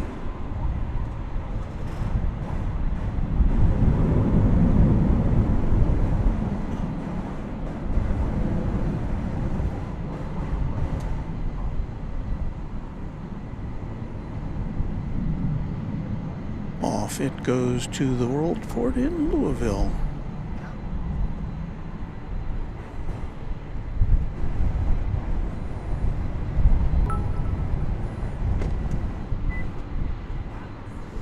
We have a new subscriber by the name of Emma Ruiz. Thanks to you, Emma. You got some cool equipment going on. Well, thank you. What are you doing? Do you mind me asking, or am I not minding my own business? No, not at all. This is the Runway DFW YouTube channel. Really? We are on the air right now. What do we go to find it? What? What do we go to find it? Go to YouTube and look up Runway DFW. Okay, cool. Thank you. Sure, thank you. Look at me doing promotional work here.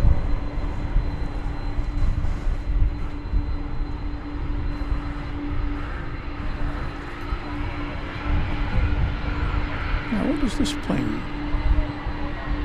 Is it circling around? What is it doing? It was sitting there for a while, right? It's not coming back, is it?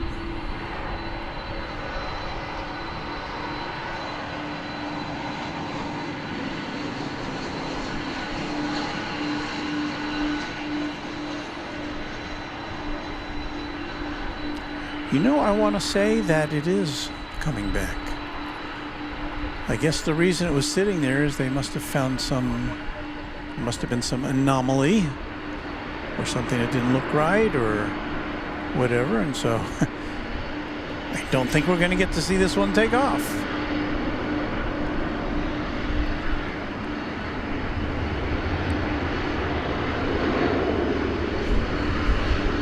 Of course, this happens occasionally. We see this with passenger planes as well. Sometimes they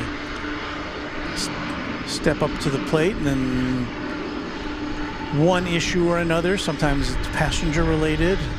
Obviously, in this case, it's not because it's a cargo plane.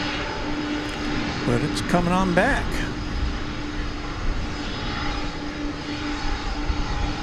There was that ABX plane in the background there.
Okay, I know why we're not getting...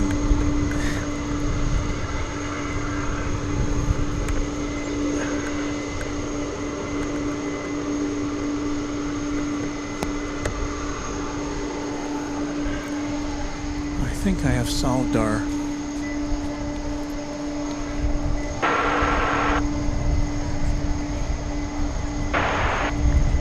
Yes. All right, well, we should be getting ATC now. Hello. Hi, do you know why this barricade is this? Pardon? Do you know why this barricade is this? I do not know. Okay. Can't tell you.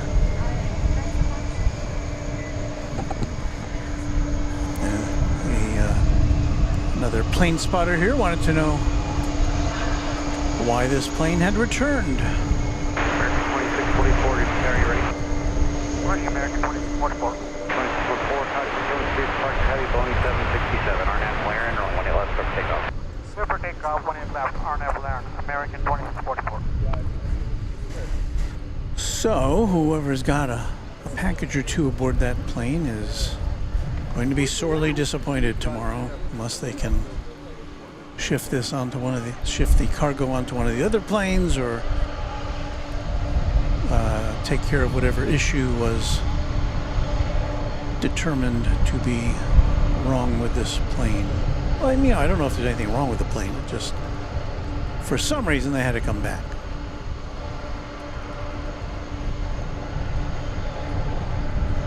American 2743, did we tower, only 18 left, line of weight. Runway 18 left, line of weight, American 2743.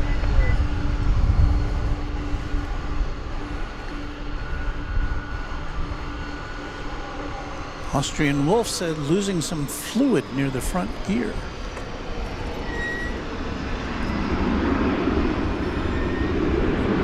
I don't know how close we can get here,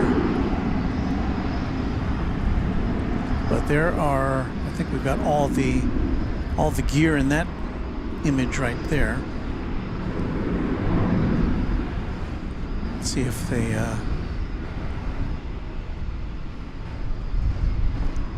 race out to one set of wheels or the other. And I guess the other clue would be whether they roll up a ladder to the cockpit. In that case, I guess they're going to be here for a while, and if not, maybe they're just here for a little check.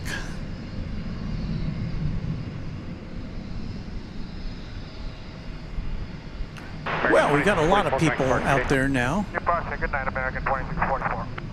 American 2743, RNAV Laren, runway 18 left, clear for takeoff. American 2743, clear for takeoff. I suspect they'll be out there with flashlights in just a moment or two. 1639, tower, runway 18 left, line of weight. 18 left, line of weight, American 1679. But yeah, look how many people it takes to service one of these big jets when they come in.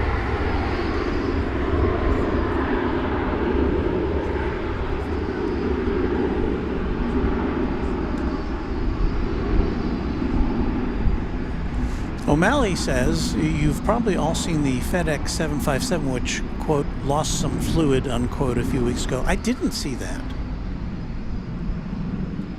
John Michael said, Walt, I learned two things about the MD-11 I didn't know. There are 3 different sets of landing gear in the back, and the engine on the tail fin has reverse thrust also. Don't think I knew that. American 2743, connect park today. If you're just checking in with us, we're looking at an MD-11, which was scheduled to go out to Louisville. It left the UPS facility here. And there you see somebody way on the left. They're opening the cockpit door. But yeah, there's a lot of activity around there. Yeah, so they've got to steer away up to the cockpit, and they're going to go check in there. 3846, Charlie, well, trying to flight lane position for traffic off the other side. 18 left, line of weight, runway 3846. We welcome Malcolm Hammerston to Runway DFW as a new subscriber. Thank you, Malcolm. We watched this plane go out maybe, 20 minutes ago, 25 minutes ago? It got to the end of runway 18 left, where it would have been scheduled to take off. Sat there for quite a while. We kept going back and looking at it, because we like to look at it. And then it was on the move, and we thought, oh, it's about ready to take off. And it looked like it was coming back here. And what do you know? It did. Now, I guess the clue as to what happens next is whether they're going to open up the cargo bay doors, Hal, and unload the merchandise. I guess that decision won't be taken until they can analyze what the problem might have been. Hang on, I'm going to take my headsets off for a second and put on a windbreaker. Hold on there, folks.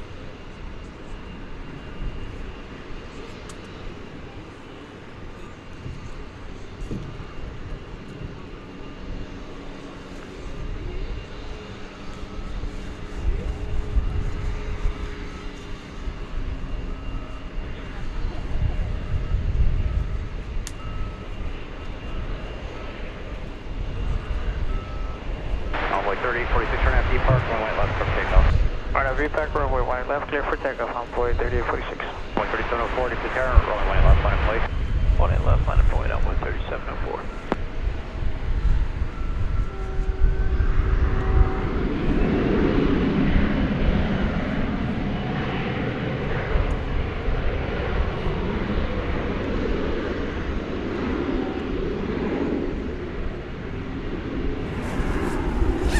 Okay, I'm back a little more cozy now. Well, here's our position. We're in that pickup truck there on the left side of the screen, Runway 3704, RNAV. overlooking the west side of the runway RNAV, here at DFW Airport. 3704. And we're keeping our eye on this plane to see. Well, I see on the other side of the plane, it looks like there's a ramp going up, perhaps to unload some cargo. Departure runway 3046, unit. Carlo Longerbeam says, I just backed up the stream and saw the leak too. Yes, we had a report of a fluid leak from one of the landing gear assemblies from somebody who was observing. DJ said it was a gusher. And Chuck says they're going to unload the bird, I think. I think you're right, Chuck.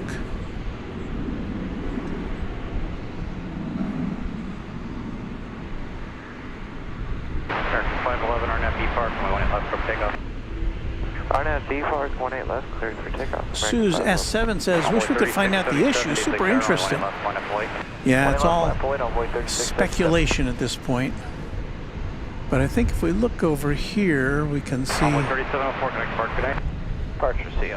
bunch of oh yeah, there's the cargo door, or one of the cargo doors open there on the rear. Yeah, they're moving equipment in. Now, UPS has at least 3 other aircraft here.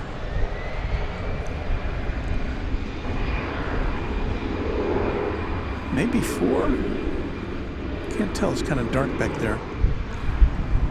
So they may have something in reserve if they have a pilot who is available to fly it, and if the plane is ready to go.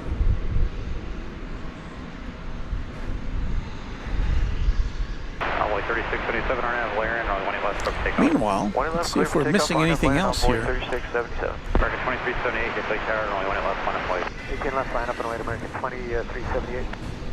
Let's see if we can watch a plane coming in. Get some action for you. It's flight 504 from Denver. Frontier Airlines, an Airbus A321 of the Neo variety. I know you're not seeing anything there.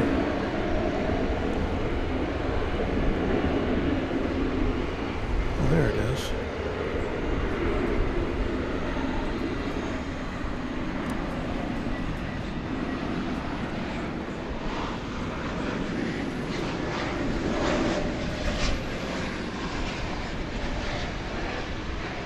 American 2378, RNAV depart, only 1 left, clear for takeoff. RNAV depart, 18 left, clear takeoff. American 2378. Envoy 3344, deep tower, only 1 left, line of flight. 18 left, line up and wait, Envoy 3344. Well, there you go, plane landing. We haven't seen that in a while. Good day. With Manuel, the squirrel monkey, adorning its tail. American Flight 2378 is going to Salt Lake City. It's an Airbus A321, and we will join that takeoff already in progress on Runway DFW.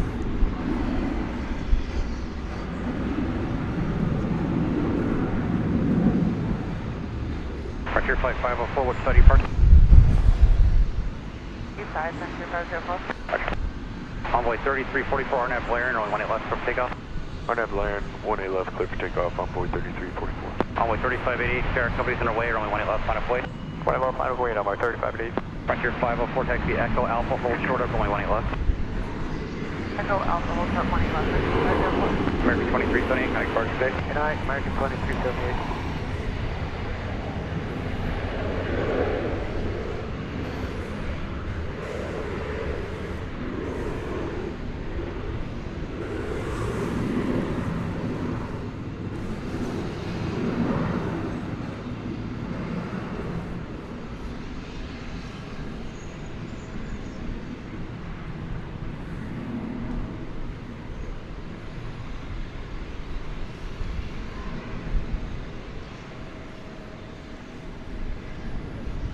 Trying to get our secondary camera zeroed in on the MD so we can keep an eye on it. Have a good night, Envoy 3344. There it is. The Shy One reporting in from northeast Los Angeles, California. Cliff takeoff, RNAV Laren, Envoy 3588. Envoy 4065, Eastlake Tower, only 18 left, line of way, traffic will cross. 18 left, line of wood, over 4065.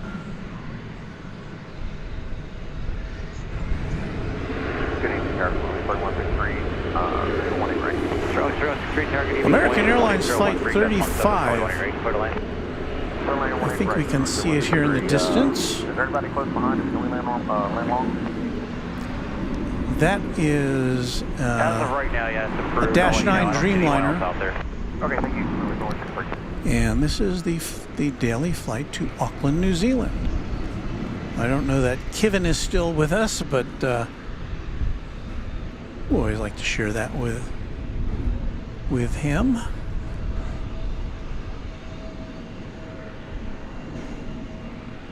Frontier Flight 504, traffic is wholly in position, Alpha cross flight left, over the Alpha Bridge, ground lead 0.65 atop of the bridge, good night. I don't know that this camera is absolutely dead level. Only 3588, connect I park, think that's because of our wandering about here at Founders Plaza.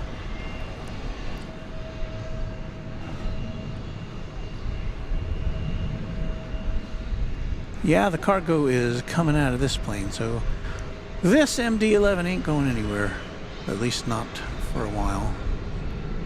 Envoy 4065, RNAV Laren, only 18 left, clear for takeoff.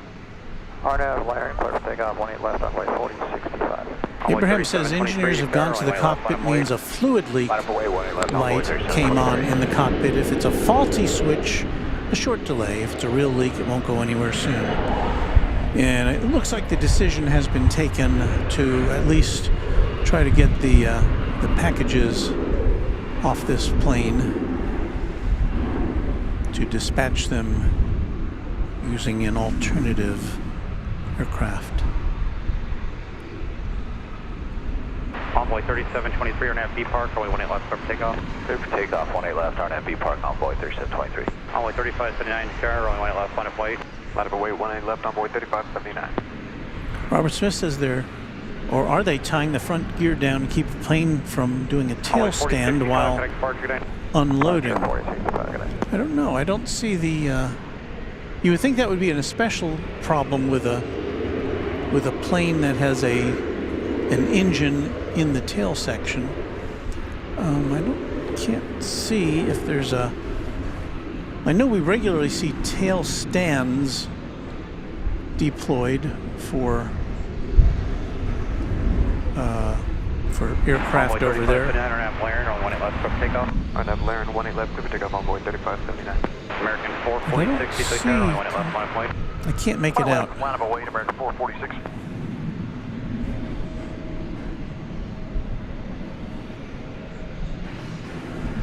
Envoy 3723, connect park, good night. Envoy 3723, have a good night. No, I definitely don't see a tail stand.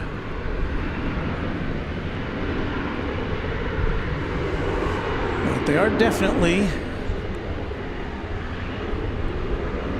getting the containers out of that aircraft.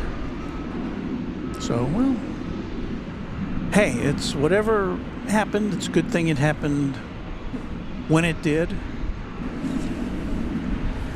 And you know, if there was leaking fluid out there on the runway, I would think we would have seen a runway closed, or at least a crew going out there to kind of deal with it. So, I don't know.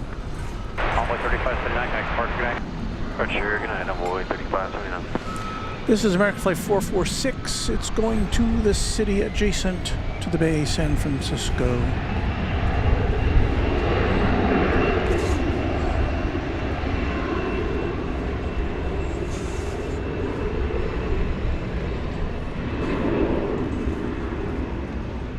Hunter Flight 1387, this is a 18 right.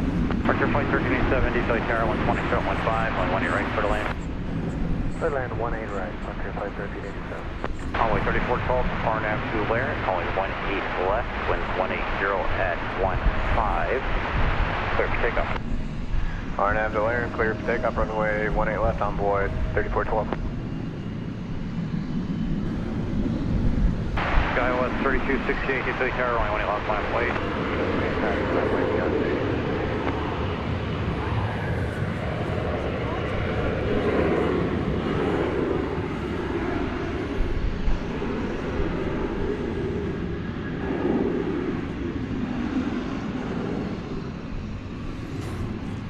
FTHL Luke says from a hazmat technician viewpoint, if it was leaking anything hazardous by that front landing gear, they'd be more worried about laying leak barriers or something around that area. I don't see that.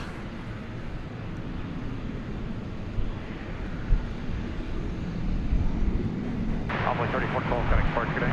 Open departure Envoy 3412, have a good night. And this is as close as we can get to the front there. It looks like their their biggest concern is getting those cargo containers out at this point.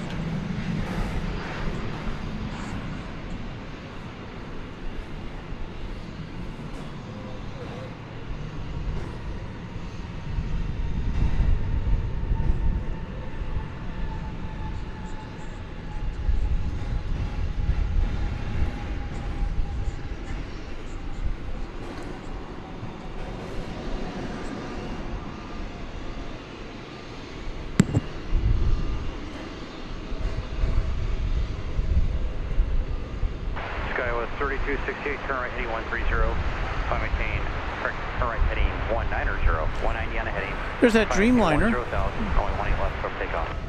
Right turn 190, 10,000. A little comparison with the size of a CRJ 701ER there on the right. 18 left, find them away down boy 4135. 3163, give you Echo Alpha, hold short of runway 18 left. Echo Alpha, hold for 111, for 123. The Dreamliner is proportioned in a way that it doesn't look like it's a huge plane like the A380 does. Of course, it's not a double-decker, this one isn't, but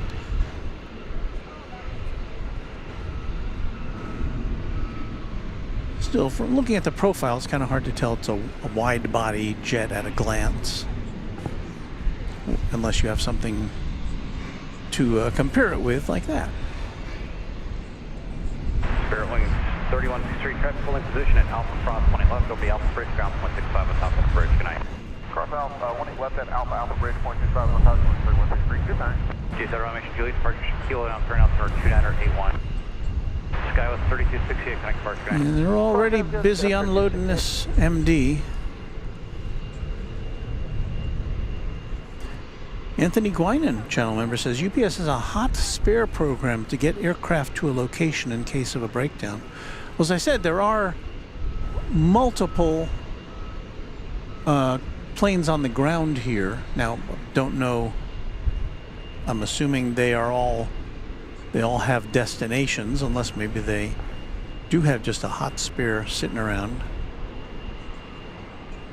Kind of reminds me of the days of the. I remember back to the, I think it was the Eastern Airlines shuttle,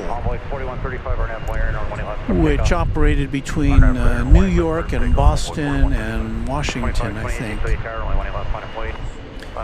And they flew out, I think, every hour on the hour. And if they didn't have, if a plane got full, you were guaranteed a seat. They'd have a plane ready to go. If the plane you had intended to fly on got full, they'd just roll another one out.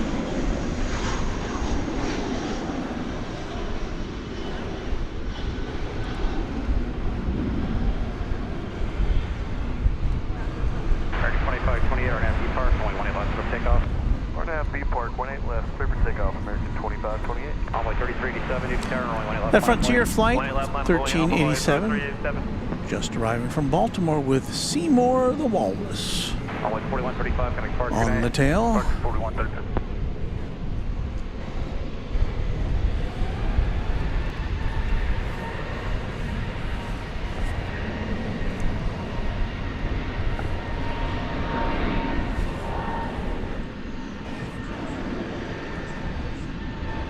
Frontier flight 1387, taxi Echo Alpha, hold short over only 18 left.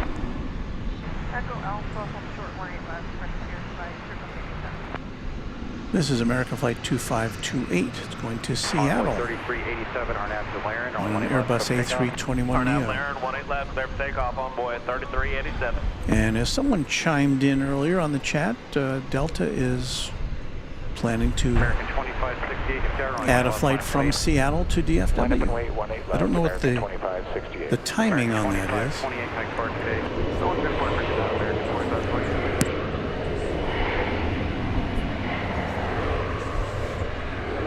The Auckland flight is still Flight 1387, if I didn't already tell you, Echo Alpha, hold hanging short out over there 18 left. at the top of runway 18 left, waiting its turn.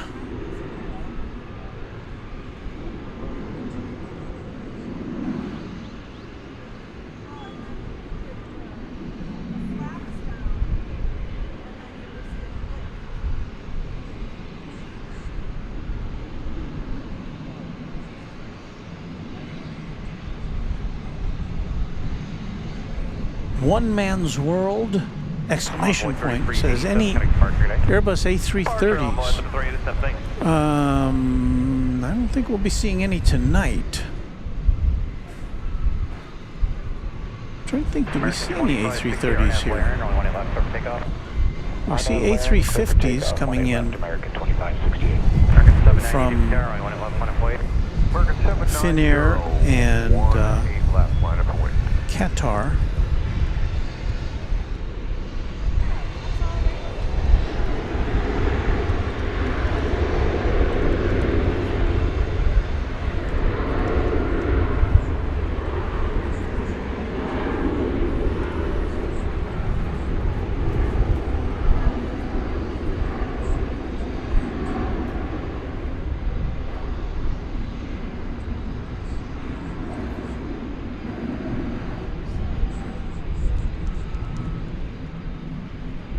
American 790, RNAV B Park, only 18 left for takeoff.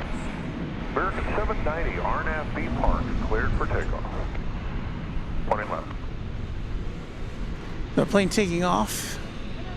American 35 Heavy, diesel tower, only 18 left, final flight. 18 left. Is Flight 790 in Colorado Springs.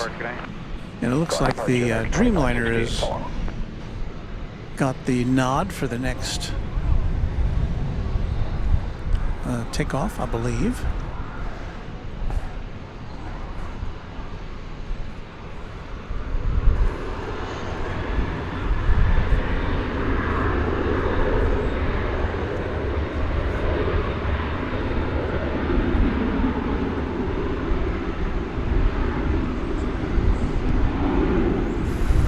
Yin Cafe Spotter, channel member, says, what happened to that UPS MD-11 plane? Well, we don't know for sure. We do know that it went out to take off and then turned around and came back to the gate. And that's pretty much all we know. There's been some speculation there may have been a fluid leak, but we don't know. We do know that this is the American Airlines flight off on a very long journey. to Auckland, New Zealand. American 790, connect Park Bay. Pleasant New Zealand, American 79. American 357, DFW Tower, caution currents departing heavy 787, traffic will cross.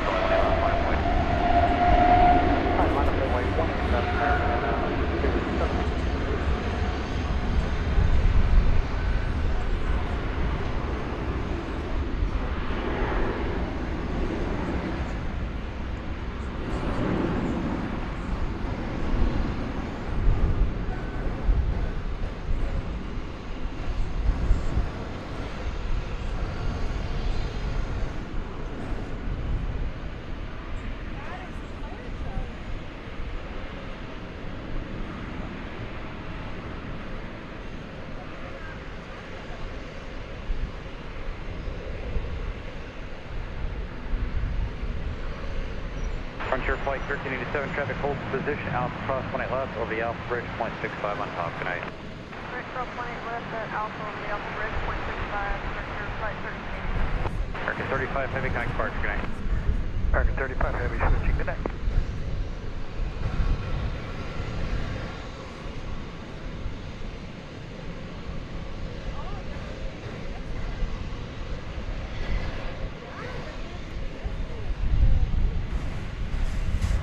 And so there goes Flight 35. Safe travels to New Zealand.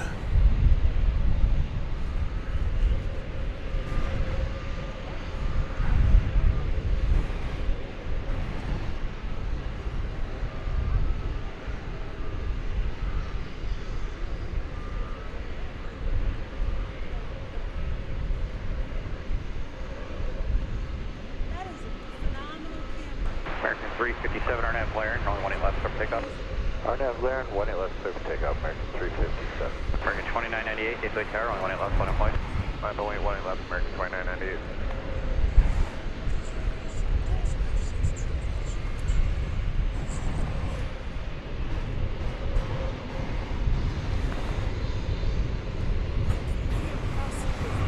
Here goes a little Airbus A319. It's American Flight 357. It is going to Lubbock, Texas.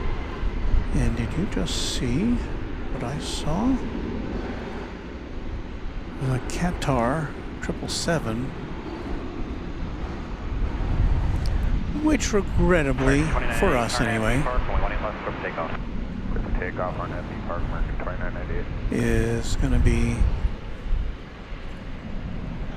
taking off from the east side of the airport. American 357, We'll take a look at it. American 357. There it is. Skywest 3278, DFW Tower, only 1 left, 1 in flight. 777 off to Doha, one of 2 daily flights that Qatar operates from here.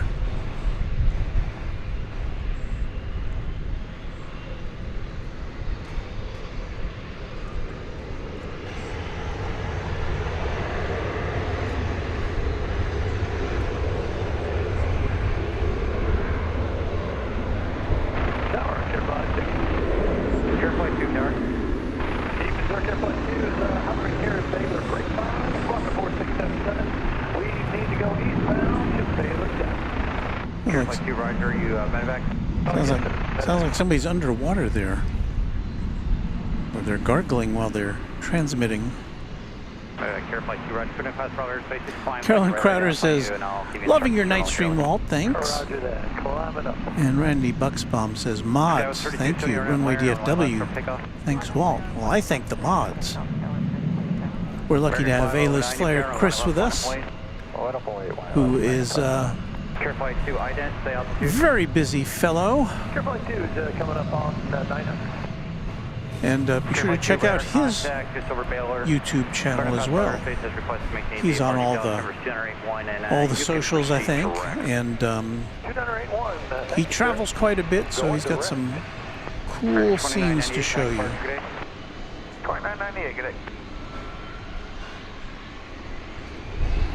See, I'm not going to follow that. No offense.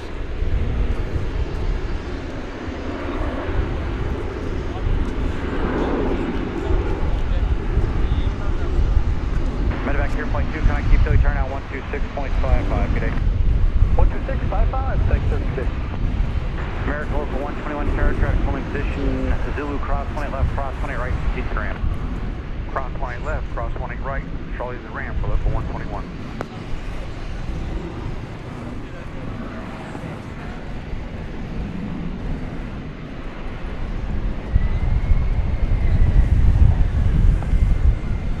That was 3278, correct, park tonight.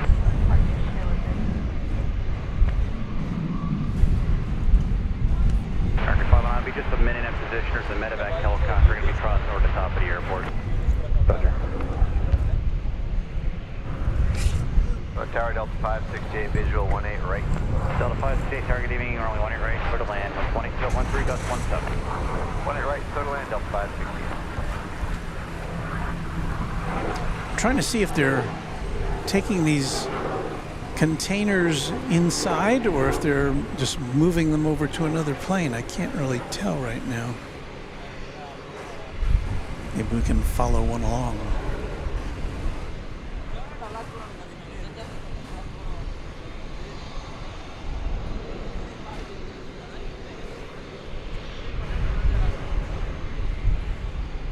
Helicopter just flew over the airport, the Care Flight helicopter, which does medical missions.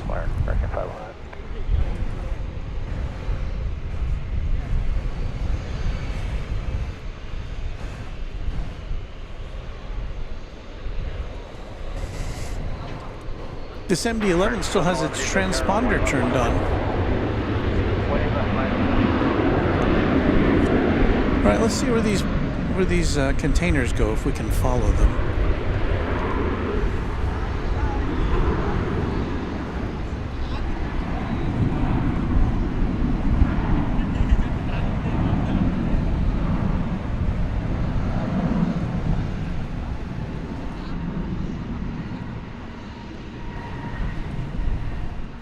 Regional Tire, Spirit 2230, visual 18 right. Charlie 2230, DFW Tower 1 show all Gus 17, only 18 right, clear to land. Clear to land 18 right, Spirit 2230. We're probably going to lose sight of where they go now because there's a fence there, but there are some other UPS aircraft back there. There's one, and there's another. Is there another one back there somewhere? No, that's it. So there's two other planes back there. And I would like to give a shout out and a thank you to our friend Skittles, who's a channel member, and she has just favored us with a $35 super chat. Thank you for this super amazing night stream, Walton Mods. It's so calming after a crazy day at work. Thank you, Skittles.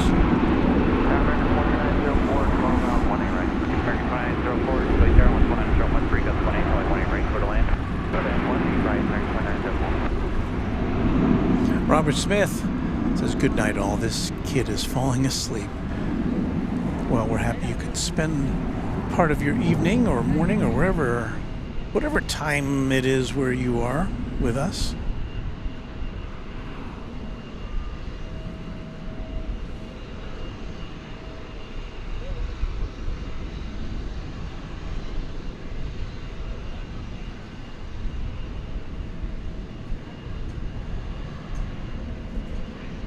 American 711, connect park today. Good day, American 711. Still a few planes getting ready to take off over there. You don't see them in the shot, but it looks like next up is American Eagle 4014 and Embraer 170 going to Lawton, Oklahoma.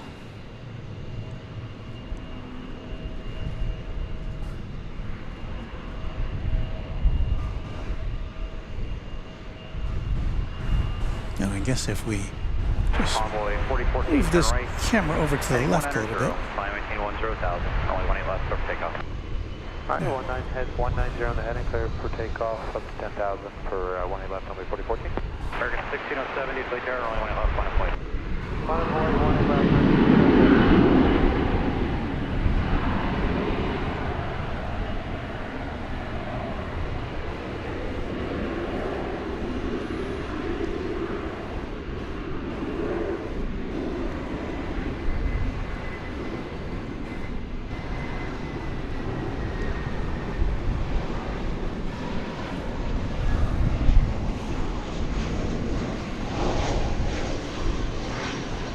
Got a Delta jet coming in, if I read the tail correctly.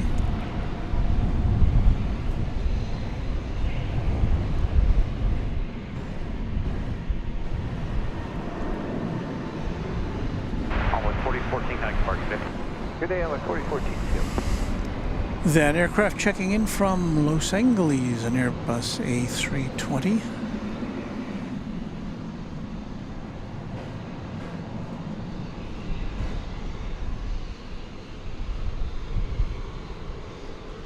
Delta 568 is high speed at Echo Alpha, hold short of 1998. Echo Alpha short of 18 left, Delta 568. A 20th century Airbus A320.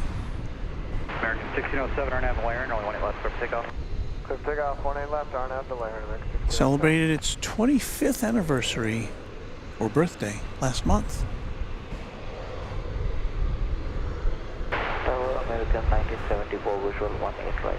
American 1974, Sierra 120, 15, 5, RCPI 2004 with a $5 super chat. Late night at work, now making the kids lunches. Glad to have some entertainment and company. Thanks. Thank you. RCPI 2004.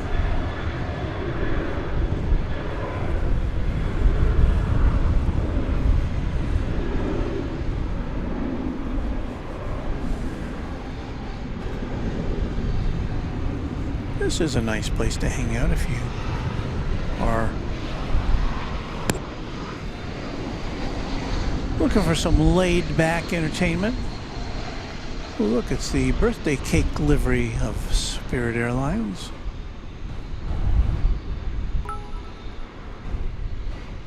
We say hello and welcome to Steve Stone, our newest subscriber. American 1607, connect park today. American 1607, see you later. The Spirit flight we just saw was coming in from Las Vegas, an Airbus A320. That one is only 8 years old, however.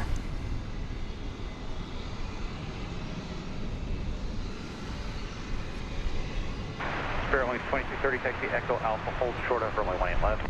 Echo Alpha, hold short 18 left, 2230. 785, RNAV Valerian, only Douglas wants to know, have I seen pickup trucks with high-tech tailgates? I've seen some that have, you know, kind of odd folding combinations and whatnot. And I know that some of the newer electric trucks have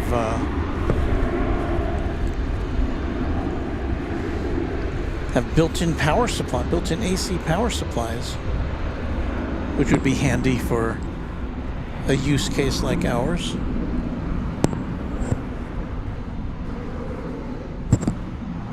Hold on, car. Well, we're waiting for a plane here. Where is it? Fox 5 close, record. I saw something very interesting today. Stellantis, which makes Ram trucks, is going to be coming out with its first electric truck, but at the same time it's going to be coming out with a hybrid truck. But it's interesting because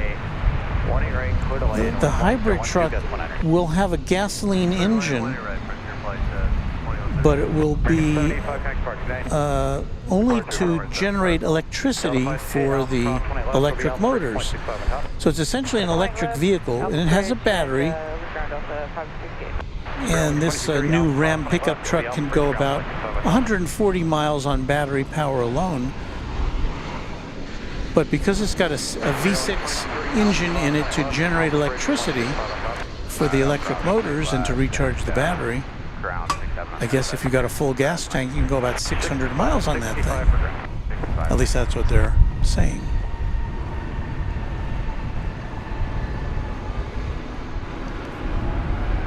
And that's very similar to the way my old, by the way, that was American Flight 2904 from San Francisco, an Airbus A321. I had a Chevrolet Volt automobile. It worked the same way. It had a relatively large battery. It could go about 40 miles, 40 to 45 miles on battery power alone, but then had an engine a gasoline engine that could kick in, and it would generate power to turn the wheel, to make the electric motors go. So it's kind of a nice in-between for a completely battery-operated vehicle and a gasoline-powered vehicle. My commute when I had that car was about 50 miles, so I could go almost all the way to work on battery power.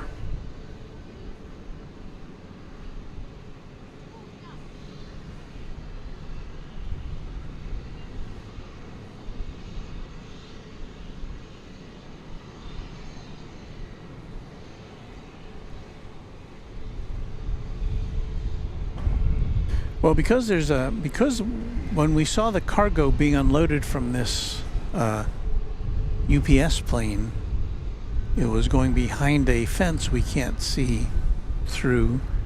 So I can't say for sure if there's another plane being loaded up back there. Let me see.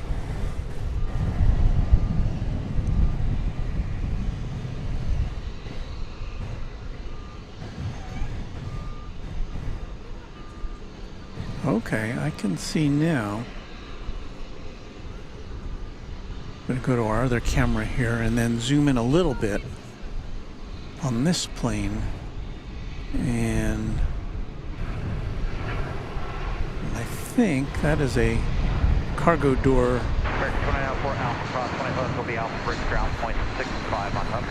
That is open. Okay, crossing runway 18 left, Alpha Bridge at ground 65, American 2904. Can't make out much of it, but Tower, good evening, 772 on the visual 18 right. 772 Tower, good evening, winds 180. So it's being loaded. I don't know if it's being loaded up with the cargo that was disgorged from the ill-fated MD-11.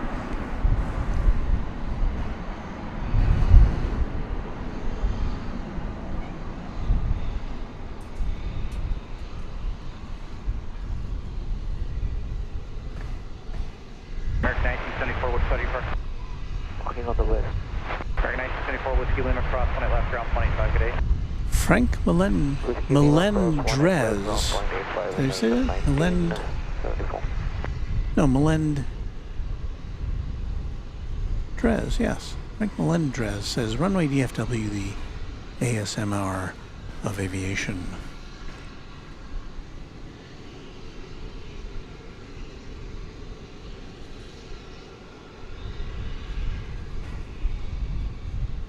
Well, I don't know how much longer we'll be out here this evening.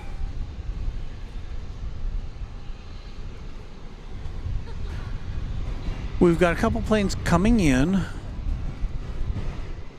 First of which is going to be Frontier Flight 2132 from Las Vegas, an Airbus A321neo. Upon its tail will be Abaco the Kirtland's Warbler. So I imagine it's some fashion of bird. And then following that will be United Flight 772 arriving from Denver on a MAX 8. Okay. Don't see too many of those around here, around these parts. So let's see here. Did I miss this already? No, not yet. There it is. This is the Frontier flight.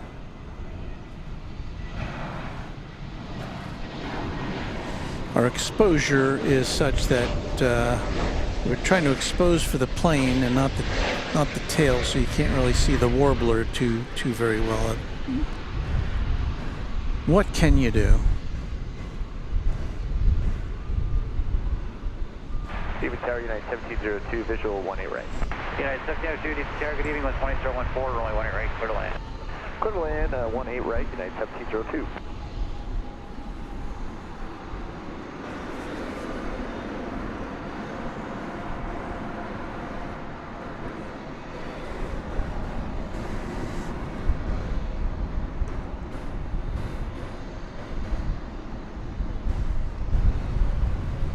check the incoming flights here to make sure we're not going to miss anything that is of great import. Well, you know, well, no. Well, there's a Cathay Pacific cargo plane scheduled to come in from Anchorage at 11:45, but since it's not live on the radar, I suspect it is not something we'll be seeing in the next few minutes. And yeah, so I think we're going to take a look at this United plane coming in, this MAX 8, and then we're going to get on out of here.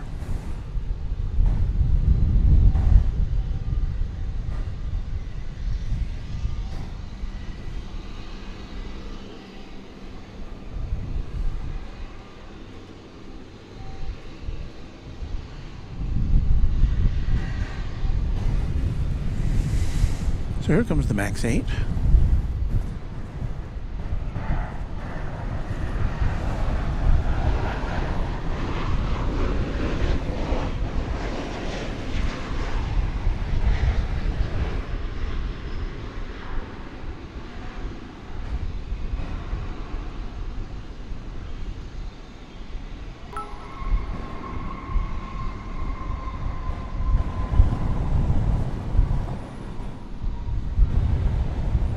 Smooth landing for that plane, which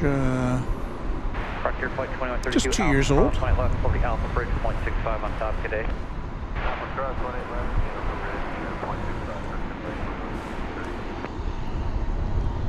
0.65. I think we have a last-minute super chat here from Alvanor 0293, who says hello from Los Angeles, and hello to you. And yeah, it's 772. I appreciate that very much. I'm sorry we're not going to be here much longer, United 772.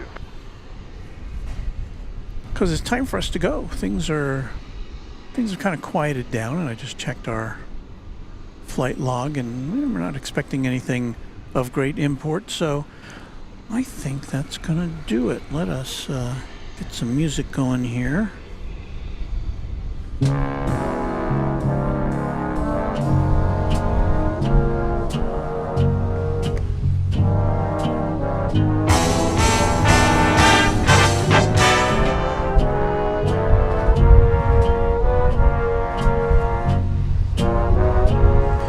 Well, you've been watching Runway DFW After Dark. Thank you very much for joining us on this adventure. We've had more mileage on this show than we've ever had before in terms of driving the Super Samu around Founders Plaza. But you know, we go with the flow here, and I thank you for bearing with us while we had to drive instead of showing you planes. But we'll be back soon. I don't know exactly when. I haven't really looked at the weather forecast that much. I know we're going to get a change of weather. Weather's always changing here in North Texas around this time of year. But before we do go,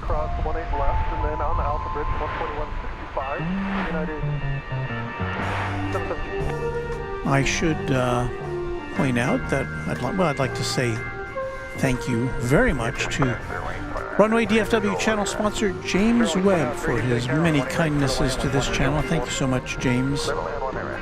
Also to Airline Videos Live and Kevin, who has supplied us with a lot of battery power for making this programming happen. Those batteries will be charged up for you the next time you get here, Kevin. And thank you, as always, to the Runway DFW Moderation Federation for everything they do to make this a really destination channel for a lot of aviation folks. Thank you so much. Okay, we'll be back soon, and thanks again for hanging out with us at Runway DFW After Dark.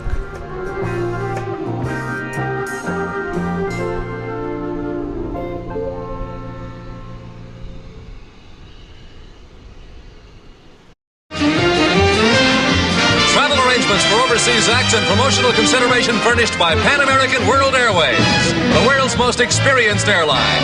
Pan Am makes the going great. This is Dick Tufeld speaking.